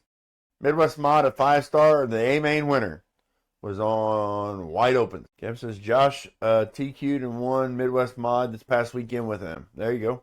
What's up, Shane? Didn't know you was in here. Good luck next weekend on the big race. I've seen that you guys were doing all right and learning every weekend. That's what it's all about. Distribution team is slower than AK. I'll let you know in June. Wow. Well, there you go. Wow. That's kind of... Well, evidently Indiana got them. Or are they? Jake Howard has a set. Oh, well, we discussed this. They work better around your neck. Oh, yeah. Well, just came in. Hang on, Caden. I just got that. Let me read this. I'll look. Just came in from the off-road race. It's been a long weekend. Yeah, I'm sure. Yeah, that's crazy. We're talking about adding them for the 3rd tire option for the midgets. Oh, yeah, I could see that broken, Caden. Nice, turned up. Yeah, shots fired. Yeah. Yep. What was your number today, Shane? Off-road. I'm not worthy. Oh, well, I got a fondle. Nice. Well, at least you got to fondle him, Ryan. Takes him a little while to get everybody involved there. It's good. We just figure it out. 2 ball discs, front bumper, bodies was my sideways report, but pulled 2/3 out of my ass. Yeah. Quit crying and keep fluffing. 52 and a 94. Nice. Pretty good turnout, huh? That loose dirt off-road, I think, is going to come around, Shane. Keep doing that deal. I like that better than the hard pack. I hope that stays with it. Hope guys respond well to running a pin tire again on off-road. So, yeah, I got to make it over. It's just like everything else in the world, right? Time and effort. We're getting ready to rip for outdoor, so. But so in full transparency, they are just now starting to make circulation. They are a little soft, but has seen good wear so far on loose and medium bite. Another compound is in talks as well and marked well so that it could be policed as a spec tire. Shane says they absolutely love that loose stir. Good. First time here, and I will check it out more often. Michael, where are you from? Where are you from, man? First time commenting. We always let everybody know where you're from, what your home track is. Throw it in the comments. Yeah, that's cool, man. Shane, I think that's badass. I think that's how off-road should be. I think it should be looser. Welcome, Kellen. We have a lot of fun on Sunday nights. So, Ryan, speaking to Michael, yeah, we try to have fun. Come in and hang out, bullshit, say what you got to say, and you don't know who listens to this shit. Maybe it'll help some track somewhere, or maybe it'll make a difference in the hobby. We don't know. We're really not doing it to make a difference in the. I don't know. I don't really look at it as we're trying to make a difference in the hobby. I really just think we're trying to make a difference in letting racers have somewhere to speak. So, thanks to Weasel's observation last week and comment. I've really thought hard about that for the week as you know, as I said last week in my rant, you know, I'm not here to sell nothing. I'm not here to get you to do nothing. I don't make no money on this deal. Dude, I like to just hang out and bullshit. So we got some work done today, but we bullshit a lot today. I hadn't seen Scuba in a while and he came out, so we bullshitted, and I'm okay with that. And we made some headway. So discuss some track stuff. Kempton Speedway will be ready to rip. And I'm really excited about the series, guys. I think it's going to be a fun thing to do. The weekly or the monthly trophies will be something, but there you go. There you go, Jason. Just talk to Kevin. He'll handle it. And then, Ryan, you don't get any. It made a difference. Don't sell yourself short. I hope so, Brian, but you know, I don't look at it as a goal. You know what I mean? I'm not here to try to influence anybody. I'm just here to let guys talk. It's a therapy session without a couch. So, and there's a lot of guys on here. What is that? Is it Rattlesnake River or Snake River? Sorry, I butchered it. They were on here a few weeks ago out in Idaho. I've been following those guys, man. That track looks like it's gonna be cool. I happened to mention to them because they were digging their Snake River RC Raceway out in Idaho. They were putting their track together, and I started talking to him. I said, "Man, did you cut in your?" Darren says, "I'm on my couch." Well, at least you're not on my couch, Darren. That shit gets a little weird sometimes. Snake River, I said, "Hey, man, do you have your drain tile put in yet?" And you had, you know, before you get going too far, because you're going to get a dip. And he said, "All right, you know, we haven't, but we will." And we had a little conversation, but, you know, just little stuff like that. I mean, it's really good. Since you and a couple others doing these podcasts are spreading the sport, new people are learning about it. Facebook is a free platform, and exposure is key when people share stuff. It's 2026. We don't need to be an underground cult anymore. We need to write a book because I need to write a book because the other guy left. Yeah, I don't think he going. I think he going, Ryan. I think the author has packed up his shit and moved on. Maybe not. I don't know. I don't ban people. So if the author, if you're listening in the background or listening later, feel free to comment. I can handle it. Lots of pictures and pages won't stick together. Yeah, no shit.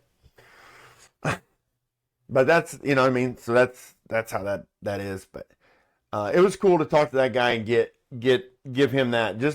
And he knew, he had an idea, but I just want to make sure he didn't screw up by not putting drain tile in early, letting the ground settle as much as you can before you put your track surface on top of it. I didn't do it. I didn't know. I'm dumb. I'm a hillbilly, and I ended up with a bump for 2 years. Turn 3 had a bump in it for 2 years. It's finally smoothed out pretty well and works well. But BVQ, Brett Von Qualen, he said, "Man, you cut a hole in that, you're getting a bump." And I'm like, fuck it, I'll just fix it. You can't fix it. So we got it out of it now, but it's been a few years working. So yeah, it's good.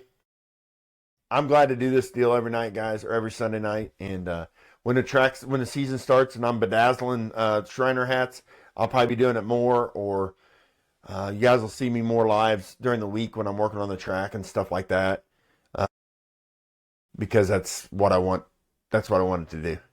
You know what I mean? Like I want you guys to see what's going on, and then if anybody has any questions, I'll answer them. The boys will be out helping me some, and weather gets nice. They were out all day helping me, so that was good to see. Get more and more people to help. We do need to do a dirt episode. We also need to do a track owners roundtable.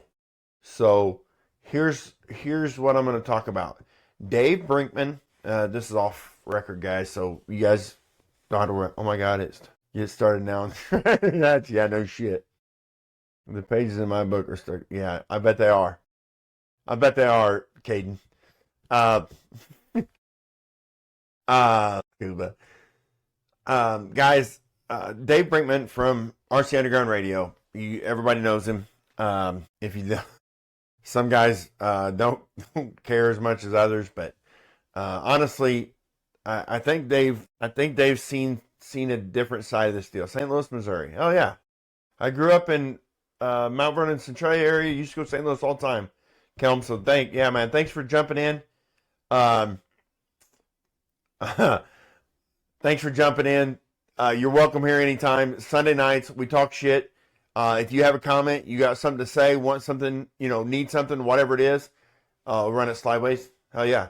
Throw it in a comment. If you have a question, a thought, comment on something I say, throw it in there. I don't normally get off on a tangent about somebody's comment. Some days something rubs me wrong, and it does, but it's nothing personal. It's just talking about how RC is and giving the guys a place to talk. So thanks for jumping in.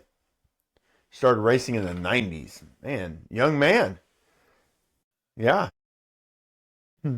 What's up, Rich? Rich hiding in the background tonight, too. Listening in. Yeah. There's a lot of them I got to watch out for. Where's that? Weasel says only 50,000 to go. Yeah, man. I'll do them again. I will get on them early. But I will get them rolling. We've got to do it. Oh, it was 80s. Rich is calling you out, Mike. Don't worry about it. But yeah, we have guy. I don't even know if I want to go down this road. Scooby says, "Yeah, right. Yeah." Kelman has years of experience in spec stuff. He'd be an added bonus to our discussion, to those discussions. Hell yeah, Kelman. There's always so. This is how we try to do it. I try to stay away from tires as much as I can because you're never going to win a tire number. But we talk a lot about spec because we feel like, and I don't know how long you've been on here, but we feel like here that every class is just as important as the rest of them. We don't think that anybody is any better than anybody else, or any class is better than anybody else. I'll put this picture back up there because of this spec right here, because of this stat that I did right here. There it is. That's why we think it is the best. I've got Oklahoma tracks, I got Indiana tracks, Illinois tracks, Iowa tracks. That's about it. 6 states: Oklahoma, Illinois, Michigan, Missouri, Iowa, and Indiana. So that's why, with that there, is why we think everything's important. And a guy, honestly, like yourself, the spec, or like Jason Van Ice, who does a lot of spec. I think the guy can drive in any class he wants to, but that's what he chooses. So those kind of guys, that's why we like to have that extra. So a ton guys can really understand what's going on. Okay, and anything we do, just started running spec about 3 years ago. We run mod stuff and sprint mods long ago. Yeah. So, but there it is. But that's the stuff that we try to do. You know what I mean? So, anybody's input helps. Weasel says, to the new guys, Tony makes the best and most unique trophies. Man, you wait till Tuesday's video, guys. Everybody make sure you jump on and watch Tuesday's video. It'll be a short one. It'll be 3 to 5 minutes. But it's going to explain a little bit about the trophies for the series. Okay? So, it should be a nice addition for your mod room. Or for your RC room. So, watch the video coming out Tuesday morning about 8 o'clock. I usually drop them. Tuesdays and Thursdays. Watch that new Overlords of the Kempton Speedway Series race video. It'll be worth it. So, but yeah. And then after hours, guys, here we are. Everybody can talk what they want to say. If you guys got something to talk about or do or whatever, it's recordings off as long, and it can get as hairy as it wants to be. I went on a rant last week that was a little off the hook. I didn't turn it in. If I think it gets a little too carried away, I won't send it to the RC Underground for their backside show. If it's pretty calm, like most of this is usually, then I send the whole thing, just because I think everybody should hear what we're doing. Okay? Because there's a lot of good conversation that happens late in the night. After all the other guys leave and there's just a few of us sitting here, we bullshit. So there is, if you guys didn't see the post, there is a group, not a group. Yeah, there's a group. I'll say a group. There's a few of us on here that got removed, banned from some other stuff, some other pages, some other podcast pages. I think most of us are okay with that. I just don't believe in that. I think that if a guy has a comment and you need to say something, say it. If you don't like what a guy says about you or says to you, you go to them. And I don't even really know why. I guess it's just because the side of the fence, the side of the railroad tracks I live on. I don't know. But it is what it is. So I never looked. I just assumed. Yeah, I'm sure you're one, Joe. I'm sure you're one of them. But I think, I don't know how much I want to bring up, but I think it kind of stemmed from Joe's post. I'll back Joe on that deal all day long. It needs to happen. You know what I mean? Joe done it very well, put the post out very well, and he put it together the best he could. In my opinion, I think it was a great post. I would not have changed anything either. Off topic, if it was talking about, I missed it. No, we haven't talked about that. So my tire rule this year is, hang on just a second. For the buggy stuff, I think it's pinned at the top. Yeah, it's pinned at the top. But so buggies, all buggy based stuff, you're getting sprinters, aka arrays, and GFRP quasis. And then short course rule is the DEGT6s, grooved or non-grooved, I don't care. Pro lines and the Luis Etsy Rocket M's. Hang on just a second, and I'll put it up there for you. We had another question this earlier. If you can run quasis here or banditos here this year. No, you cannot. Actually, it was talked about today at the track here too. So yeah, that we are going to go to a more 3-tire rule.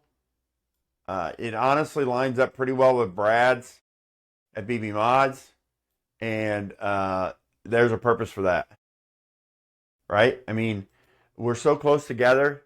There it is for you guys. We're so close together. Why not? That's probably the best way to put it. Is I wanted to be close to whatever he was, just because I don't want guys to be running, having to change tires and dick with all that. I wanted people to be able to do what they do. Let's see. No, it doesn't matter what side of the track, sun rises and sets the same way. Yeah. Well, you know what I mean. Some guys don't think that. I run whatever I want. Nobody texts that last place. We are this year, Weasel. We're starting at the bottom. We're only teching last place. Last 3 guys get teched. All DNFs, tech. So there it is, guys. Brian says he's going to be right there with you. You guys are going to be battling for last. But, yeah, I think it's going to be good. I think I'm ready for a summer season. I'm ready to get the track back up and running. I'm ready to get the shit show over with, honestly. Name that reason, because usually something bad happens, or not bad, but it just doesn't run as smoothly as I like. So, and I was told I couldn't run a shit show race. Tell me I can't run a shit show race, we're running one the next year, promise you. So I'm ready to get that done and enjoy the summer. We are running 5 Fridays, so then 5 Fridays will be ran too, which is great for me. I'm ready to travel, race a little bit, travel, enjoy the day. Yeah, no kidding. Weasel says, "Come on, warm weather." I agree. I agree. Anybody else got anything that they want to talk? What is your guys's? Just like Darren, it's nothing's off topic. So what if you guys got something? Throw it out there. What do you got? We talked about the mini mods getting switched over to fendered cars. So as soon as anybody wanting to get in on that on the full fender 55, make sure you let me know that, so I can. I will have probably a few loaner cars. So if you would like to get in on that deal, let me know. I can make that happen. You guys got to also remember this deal's coming up. It's a long way off, but it's September. It's another great thing that is good for the hobby. Won't make it a shit show race. Tyler's graduation's that day. Okay. Come out the Friday before and get some laps in, though. 13.5 late model will be 13.5 late model. It will not be 10.5 late model this year. We went with everybody else, fixed toe. 13.5 sprint rules are the same as Brad's. We are running Roar motors. Spoilers are 1 inch. So, hang on just a second. Let me see if I can get that up real quick. Matt says, shut your mouth. I agree. I think you guys should open down there at Farmer Wednesday night for practice. I'm going to be as busy as you are in March. Couple big races, then got tracks to get ready. Going to help Matt and Caden get Farmer. A better track with PT's help. They're going to get Brad's new dirt ready. Yeah, it's crazy. And it's just hours in the day. You know what I mean? In all honesty. Let's see if I can get this up here real quick. 13.5 sprint. Transition this over. There it is for you, Darren. 13.5 sprint. We're going 13.5 Roar approved. Blinky SC, any Roar approved. LiPo, hard case, gearbox trans, and buggy tire rule. 13.5 crate. These are all pinned in the features, guys, on the page. 13.5 just stock in the crate. 60 amp ESC. Chili Bowl rules on the body. Buggy tire rule. 1 inch max spoiler. 0 and 3 degree. Max left rear toe. So there's that. It's the same as everybody else. I've mentioned this before on here because of understanding more how and why they did that rule. That helped me. That's going to be it. You know what I mean? Like, I understand that they got so much. I'm dumb. I didn't know that the rear toe was such a crutch. And once I realized that, here we go. You know, Ryan's, yeah, see? There it is. Ryan, Matt Steiger, I agree. There he is. Farmer's getting a facelift. It's going to be epic when I get it done. Yeah. Hell yeah. Let's see that deal. And then fill that ditch in so we can pit on the west side of the track. I can't. I love to, but I can't. This will be 10 years of Farmer City RC has been running the track, so this year is going to be big for our racers. Hell yeah! I want to get closer to the cheesecake. So Weasel, there is going to be more pitting and different pitting this year. So on the north side, not the south side where you always park, but on the north side of the track, along the alley, that building, probably not for the shit show, but the second race, I hope to have that building tore down, and there'll be pitting in there now because the big RC shop's gone. It's actually empty, pretty much empty except for storage for the wall stuff right now. That's what that's going to be. So, yeah, hell yeah, Matt. I'm glad that you guys are doing that. I'm glad that you guys are making some changes. Not that you had to do it or needed it. I'm not saying that. I'm glad you guys are making some changes. I like changes. I like to see things a little bit different. And the nice thing about Farmer is Brad's is the same way too. But Farmer, as long as we don't have something going on at the big track, you've got pitting for days in that place. Like you can pit forever. So they can fit 375 cars in there. Not that they ever want to run 375 cars at a race, but I think it's getting better. I think you guys worked on the show a little bit last year, and I'm sure that's going to continue. And farmers looking better. So to be frank and honest, you know what I mean. I think the show hurt you guys a little bit in the past, and I think the changes that you guys made last year helped that. And I'm not on the same bandwagon as Dustin, where we all got to be home at 6:30 for dinner. I like the fact that you have to race late here and there, and I like the fact that midnight is not late for me. It is for my wife, but for me, midnight is a good time to get out of a racetrack after you've raced all day. Congratulations and good job on that side of it, you know what I mean, with the show, and to help build more into the track. Whatever you guys are doing, and I heard some rumors, but I'm not going to spill your beans, but if they're true, that's going to be cool.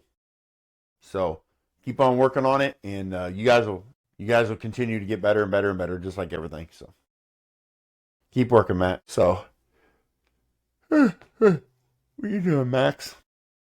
IT department's in here, one of them. So Dustin Cooper, midnight is fine, and I haven't been there since if I haven't been there since 8 a.m. I don't know. Cade needs to buy and reopen the fish wagon. What? I don't know about no fish wagon, but okay. Yeah, Dustin. I mean, most outdoors we're not there at 8 a.m. You know what I mean? Most outdoor tracks, there's no. Well, I mean, you can be, but the reality of it is there's no reason to be there early anyway. I think there's you know, excuse me. What time do you guys usually start at Farmer, uh, Matt? I was thinking it was later. Even 2 o'clock. Even if you guys start practice at 2 or something like that. Like we like to start racing around 5 during the heat of it. Then take your tracks. Ah, Michael Sum. Just bring it to the track. Michael, we do tech some. I'm a big battery tech guy. I think that's where I start a lot of mine. I am in the process of purchasing a. uh, I am in the process of buying a Hobby Wing motorizer because I want to tech the 13.5 stuff. But there is there's a lot that doesn't, honestly. The tech. How do I want to put this? We were just talking about this today at my track. And we've talked about it on here before. The tech at a track, you got to see what track you're going to. A lot of times, whenever you, 844 battery voltage at our track. That's all you can run. We had guys, A70, and I understand high voltage batteries. That's not where we're at. But a lot of guys, just on the safety side, we got on a big deal this year, rightfully so, of lipo fires. And there's been a lot of indoor lipo fires this year, a lot more than I ever remember seeing in the past. And with that said, I like I like to be able to I like to have that safety. I know a lot of guys understand it that, you know, if you don't have a high voltage battery, you don't pump it up. But a lot of guys are just opposite of that, and they're pumping them up. A lot of guys don't know any difference, and they see the guy next to them, or they talk to the guy next to them, and he's pumping his, and then they do theirs, and they're not a high voltage battery, and we have a lipo fire. So the that's what I'm doing it right now, Dustin. Can we talk about the battery voltage thing? We all have high voltage batteries. Why are we still in 844? And how about 860 or 870? Because just what I'm saying, you might have a high voltage battery. You might understand that, but some guys do not.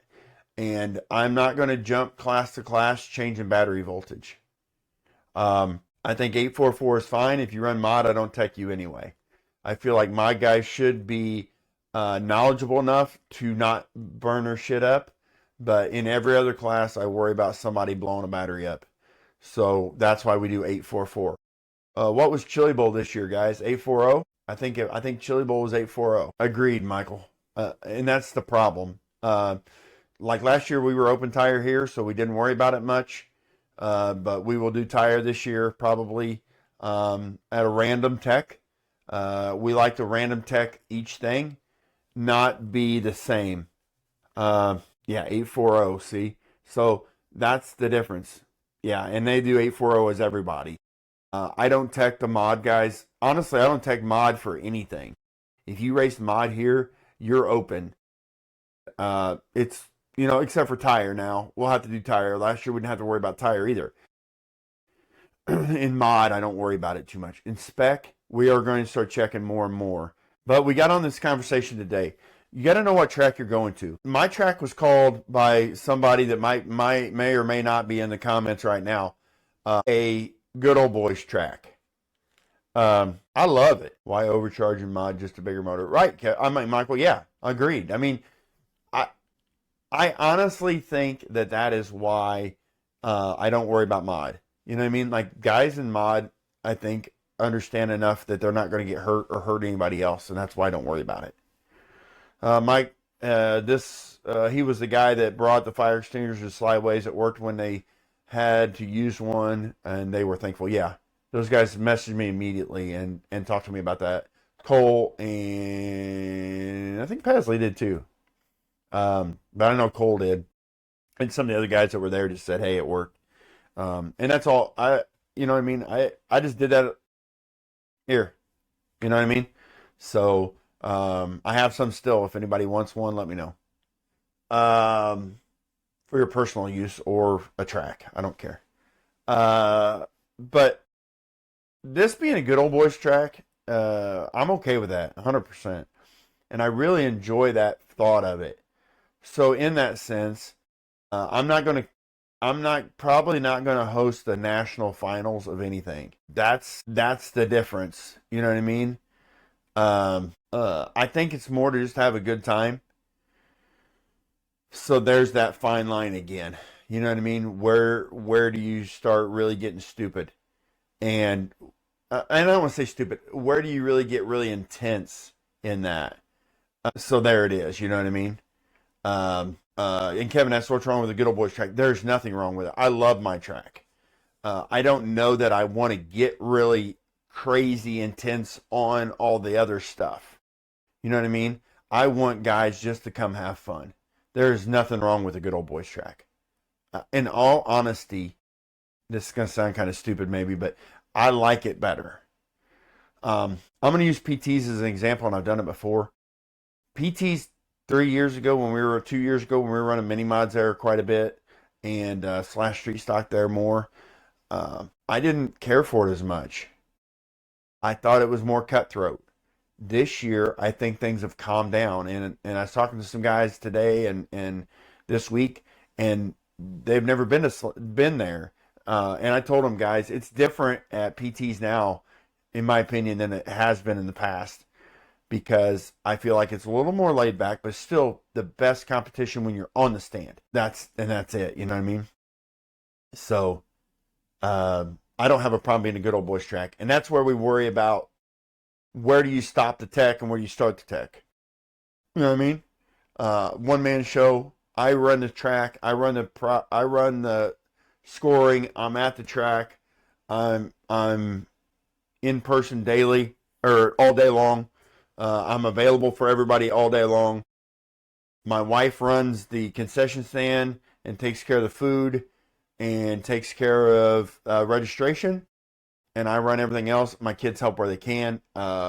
We will be doing battery tech for sure, and probably tires. Jeff Johnson actually said he would do tech for us this year, so I have tow gauges for the 13.5 late model made by Rogue Race Concepts, so they will be checked. Spoiler recheck, that kind of stuff. So we do have some other stuff going on, so that will help. So it's going to get a little more techy this year, guys, because we did have to put some stuff in, and with Jeff helping, and as long as that follows through completely, we'll be fine. Trace, my son, will help also, and my other son Ryan and Steven, they'll all help if we need it. So it's only 5 weekends a month, 5 Saturdays a month. I can get them to help. Dustin says, Michael, with a 5.0 on high bite, you're bumping the voltage, low voltage otherwise. Well, maybe, I mean, I don't know how to say that. I'm not a high bite guy, so I can't help you guys with that at all. But at some point, you know what I mean? At some point, you've got to, at some point, you've got to work within what you have. And if it's a 4.0, it's a 4.0 or a 4.4, whatever it is. You know what I mean? If it's too low for you, then, you know what I mean? If you're bumping the low voltage otherwise, then maybe, you know, you need to make that deal. But we're not on high bite, so I can't help you with that. The battery fire sideways was a charger wire problem, not overcharging. Yeah, I didn't know what happened there. I just seen that, and that's normally, in all honesty, I think charger problem is probably more a wiring problem, or is more common to hurt a battery or cause a lipo fire, in my opinion, than that. Ryan says it best. We'll get to that in just a second, Ryan. Ryan says we're just giving him props for buying those and handing them out. Yeah, I just want guys to be as safe as we can. Ryan says, if you're running 5.0 on dirt oval, your track shape sucks. Agreed. I disagree with that, Dustin. Or your hauling ass. Disagree 100%. There is no, pin it to win it is not racing. I'm just going to say it. If I piss you off or piss other people off, I don't care. If you, and I've been where you're talking about, and if you do not have to lift to get in and out of a corner, or you have to lift very little, the track's too round. I said it on Dustin Malico's fucking podcast the other day. High bite and loose dirt, you can't compare it. Yeah. What's up, Danta? Yeah, I agree with you 100%, Dana. Also, because you can't compare the two. But I think and I'm just talking, I've never raced high bite. I've seen you guys race up there a lot. I've seen a lot of carpet guys race big open tracks. And you guys are high bite, so Dance's on here. What do you think if those tracks were a little narrower, Dance? Do you think the racing would be better or would it be the same? And we're just going to talk high bite a minute because I don't know. I feel like, and you've raced my track, what if my track was high bite? How much different would that make it as far as a track? If I had high bite, and I'm going to call limestone because I've been to limestone, and in all honesty, that's the only high bite track I've ever been to is limestone.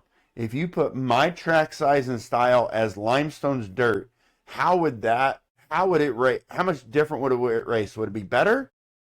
Would be slower, I'm sure, but would it be better or would it be not as good? I just don't like pin it to win it. Ryan says, Dustin, and crashing shit, there's no side-by-side racing at that point. I think you're true. I think that's true too. I'm just asking because I don't know, and I kind of mentioned on Dustin's podcast, and Dustin's got so much shit going on with 300,000 comments. You know, he kind of just goes over each one, but I think a more of a paperclip Hairpin style would be better. Dustin says, Tony, it would be more fun. Go fast is essentially what you're describing. Oh, okay. Okay. Yeah, so that maybe that's where it's at. I don't know. I'm just asking if you put foams, high bite, how about the old days of foams and silicones? Yeah, they're talking about it. Yeah. Yeah, right. Dana's opinion should be honored in this discussion, especially foams. Uh he's the only goat. Yeah, he is. Yeah, agreed. He's good. High bite is more on setup and work at home and consistent. Sorry, I missed it. Consistent driving. Looster is more the lack of a better term. Chaotic. Yeah. Um, Michael says high bite sucks. I'm not a high bite guy either. I can respect the guys for doing it, but um, and I think this was mentioned in another podcast too. Is high bite is um you don't have near the room for air, right? You have to be on. Um, in loose dirt, probably everybody's going to make some kind of air or something. It's better, you know, maybe better put more chaotic where you're going to have a way to get back in the game, right? Um, where high bite seems to be you're in it and you're rolling, and if one bobble, you're done for the night, right? Or you're done for that race. You wouldn't be able to pin it. You wouldn't be able to pin it at your track, Brian says. Yeah, I don't know. I think that's it. I love all RC racing. Bashing one or the others help the hobby. And does not have. Yeah, I agree. I don't think that. I agree with you, Dana. I don't think that that's bashing either side. I'm just saying, if you're pinning to win it, I don't care for that personally. I think any RC racing is good. I like it all. You know what I mean? I'm not a carpet guy, but I talk about carpet tracks every week, high bite tracks every week. You know what I mean? So I'm not saying anything bad about them. I just wonder if they were to tighten up the tracks, would that help? And they're saying go fast is that way. I've never been there. I probably should go to go fast, but I just wonder if that helps the hobby. Oh, not you, the guy that says high bite sucks. Yeah, I'm not a high bite guy, but I think it's probably. I think if a tighter track would help the raciness maybe of of the uh, of the high bite stuff. Foam tire. High bite is more setup work home. Kevin says I represent that statement. Every track should be different. Otherwise, why go to a different track? Guys who only run on one type of track or dirt are narrow-minded fools. I think I don't think I'll ever run high bite. I ran carpet. I don't think I ever run high bite dirt. Uh, but I think you're right with the tracks. And if you guys, we're gonna do a series. We're gonna do a 2-day race series with Jake's this year at some point. I don't have a date on it yet. And it doesn't really matter. But we're going to do a deal where we're going to do a point series for 2 days, me and Jake. And if you come to my track, it's going to be way different than going out to Jake's. Jake's is totally looser than ours. You're going to think high bite on mine compared to Jake's. So I agree. Different tracks. You should go to as many tracks as you can. And I've always said, if you're the champion of Kempton Speedway and you are the best here and you've never raced anywhere else, who gives a shit? You need to hit more track. For sure. If they move the walls in, it would change mod racing. The spec stuff would stay, pin it to win it. Oh, okay. Yeah, I would say right, Dan, because they're still slow enough. And I'm not saying they're slow at all, but I'm just saying they're slow enough where they're still pinning it to get through the corners. Okay. They wouldn't have to win it. I ran carpet for 10 years. I like loose dirt, the loose dirt better, Michael says. I ran carpet, I ran carpet for the first time last year, and I didn't think it was as fun as loose dirt. But I can also say that it was a different challenge. The boys ran 3 or 4 races up at Thunderdome on carpet, and it was cool. I mean, but I'm not into the pin it to win it thing. You know what I mean? I think I think driving it more is more fun. But you also look at it, and there's guys just fucking getting it too. in the high bite stuff that you'll never see in the loose dirt. You get the raw speed of it. And I think foam tire, I'm not calling Dance old, but a lot of the older guys are running, foam tire. Because they did run silicones and that stuff before. So I don't know. I don't think it's I think it's died off a lot. I don't think it'll ever go away. Because I think there's always going to be somebody that's going to be there. You're going to pick up that spec guy that's wanting to go faster and faster, no different than the loose dirt stuff. And then as they get going, that'll happen. Ryan said, loose dirt lets the driver's skill be a bit more important than just car setup, in my opinion. I've watched Danta and Yurik slow down and race with us on rubber. They work like dogs. They are figuring it out. I'm going to whip us at that too soon. Oh, yeah. Those guys aren't dummies. That's where... That's the whole thing. Like, those guys understand how it works completely, right? So they're figuring it out. They're doing a good job. You know what I mean? Like, and it's another group, a group of guys that we just continue to enjoy having come out, and they figure things out. And then whenever they figure it out, it gets better. The racing gets better. The people get better. It's all about it. Michael says sideways isn't high bite, and we can't pin it with a Traxxas spec. Yeah, you can't pin anything here. We're not high bite either. There's no pin to win it in anything in mine. You just can't get through the corner. Mine is not even a lift in the corner. Mine is lift completely out in the corner. Now, the spec stuff, some of the Traxxas, like BL2S, you got to lift pretty hard in it now, too. The 12 turns, you didn't have to lift nearly as hard. But definitely part of it. What's up, Mama? What are you doing? Hanging out? Love you. So that's how it is. As a racer, going to different tracks is half the fun of RC racing. A different atmosphere, different people, different challenges, and if it's all the same, it will get boring fast. Yep. What are you doing? Your reading skills are getting better. I know. I'm working on it. I'm working on reading skills. Some days I know. Max said, come on. Max been hanging out all night with me. Ryan's trying to get rid of that kid. Yeah, no shit. Ryan says that group of workers pits close to us, just adding to the sharing and dominance. Love you, babe. I'm getting heckled in here, guys. Mama's in here heckling me. But yeah, so I agree with you 100%, Weasel. Going to different tracks and having a good time, that's what it's all about. And hopefully, great hot dogs at Slyways also. Yeah, we serve food here too, Michael. It's usually not that good, but you know what I mean? Like, we had a food truck here for Fall Brawl. Most people enjoyed that. So they're going to come for a couple races this year again. Paul Brawl will be back, and Shriners Race, I believe, they'll be here. Yep. We enjoy, it's all about enjoying the camaraderie and hanging out. So, what? What happened, Matt? Matt got all excited when he talked about fucking, start talking about hot dogs. Yeah, better than the bar. Just ask Jason. All right, here it is. Dana says, I'll say this till I'm blue in the face.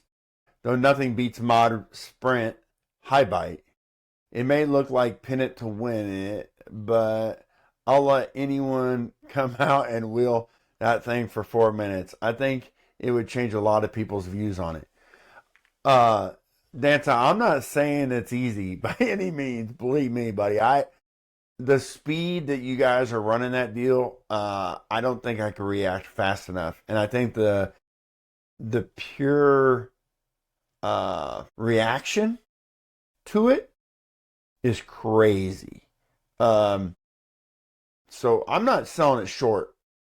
I just feel like that the pin it to win it's a pin it to win it, right? I mean, you guys are full on a lot, but I know the reaction has got to be stupid because the lap times that you guys are putting in. No, it wasn't said in a mean way. It's just a different type of adrenaline and fun to make, or fun that if that makes sense. I agree. Um, I and I don't mean that. I don't. I didn't take it in a mean way. I just. I think really the thought of how fast you guys get it done. You know what I mean? Like, um, uh, we were up there watching a couple weeks ago, maybe a month ago, and the mod stuff's stupid fast. And like I said, the reaction to get that done, if somebody lifts a little bit, it's it's going to be trouble. You know what I mean? So then you guys have to react to that. Or if somebody breaks or something happens, I mean, it's crazy. Um, but and I could see that if you were in that. Um, I think, and I said this on Dustin's podcast too. I messaged, put it in the comments. I think it's just harder for guys to understand it and get into it. You know what I mean? Into the foam tire stuff. I think it's more intimidating because obviously you go look at the fast classes when you watch my foam tire, and then you think, damn, at some point I'm going to have to be that fast. And people don't even think about the spec stuff in foam tire. They always think about the mod stuff. Justin and his hot dogs. It's a sight to be seen. I don't even want to know Justin's hot dog situation, but I'm sure I'll hear about it. Those people with the food truck were thankful, and I'm glad they're coming back. Yeah, those guys, Ann and Hope Cox, OG members of the Kempton crew, that's their family, and they're a small business. I say like us, we don't really have a business, but they're a small company trying to make it too. Is that? And I messaged her early. Actually, she messaged me and said, "Hey, you want us back out next year?" And I said, "Yes, these 2 dates." And one of them should be a little late. I don't remember what one. She'll be a little late getting here because she's got an event, but she's going to come after the event.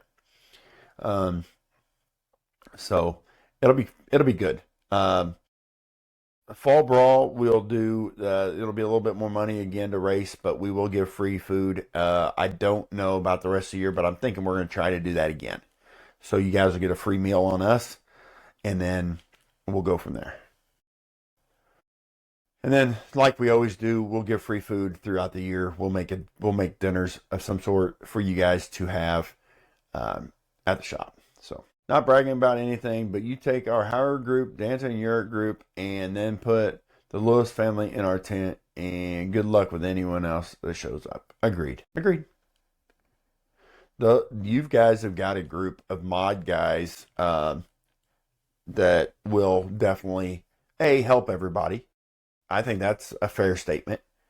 And are good people you can just bullshit with. You know what I mean? And talk to, and not have to worry about it. And out of that whole group, I think there's enough there that will help anybody for whatever they need to do. You know what I mean? Try to get this done real quick. Hang on. I was gonna look and see what that. Just because. So everyone works their asses off. Yeah, 100%. You were talking racing or food both. Ryan says I'll take I do like food. Yeah, no shit. Yeah, that's a good group. That's a whole good group. You know what I mean? Like everybody there is good. Um I think there's plenty enough people in there to make a difference with everything they do, and eat some food at the same time.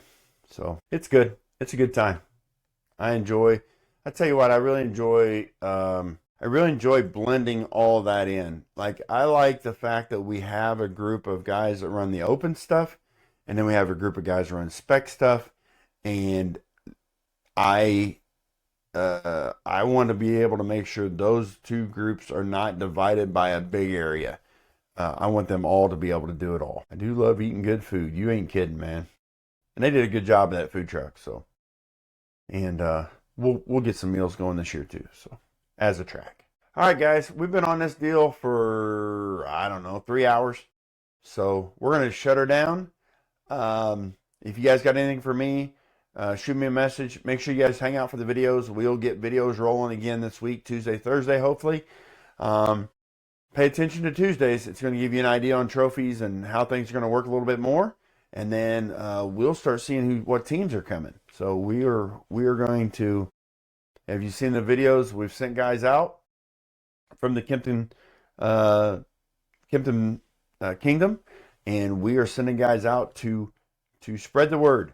So let's see what we get out of that deal. That'll probably be on Thursday. We'll start seeing people get there. So thanks for the night, guys. You guys have a good one. Have a good week, and we'll see you at a racetrack real soon. Probably a lot of you on Saturday. I'm out. Thanks for listening to In My Opinion. Don't forget to join us live every Sunday at 7 p.m. Central on Kempton Speedway Facebook page. Catch our highlight show dropping Wednesdays on RCU Radio's YouTube, Spotify, and all major platforms. Please like, share, and subscribe. We appreciate your support, and I'll see you next time.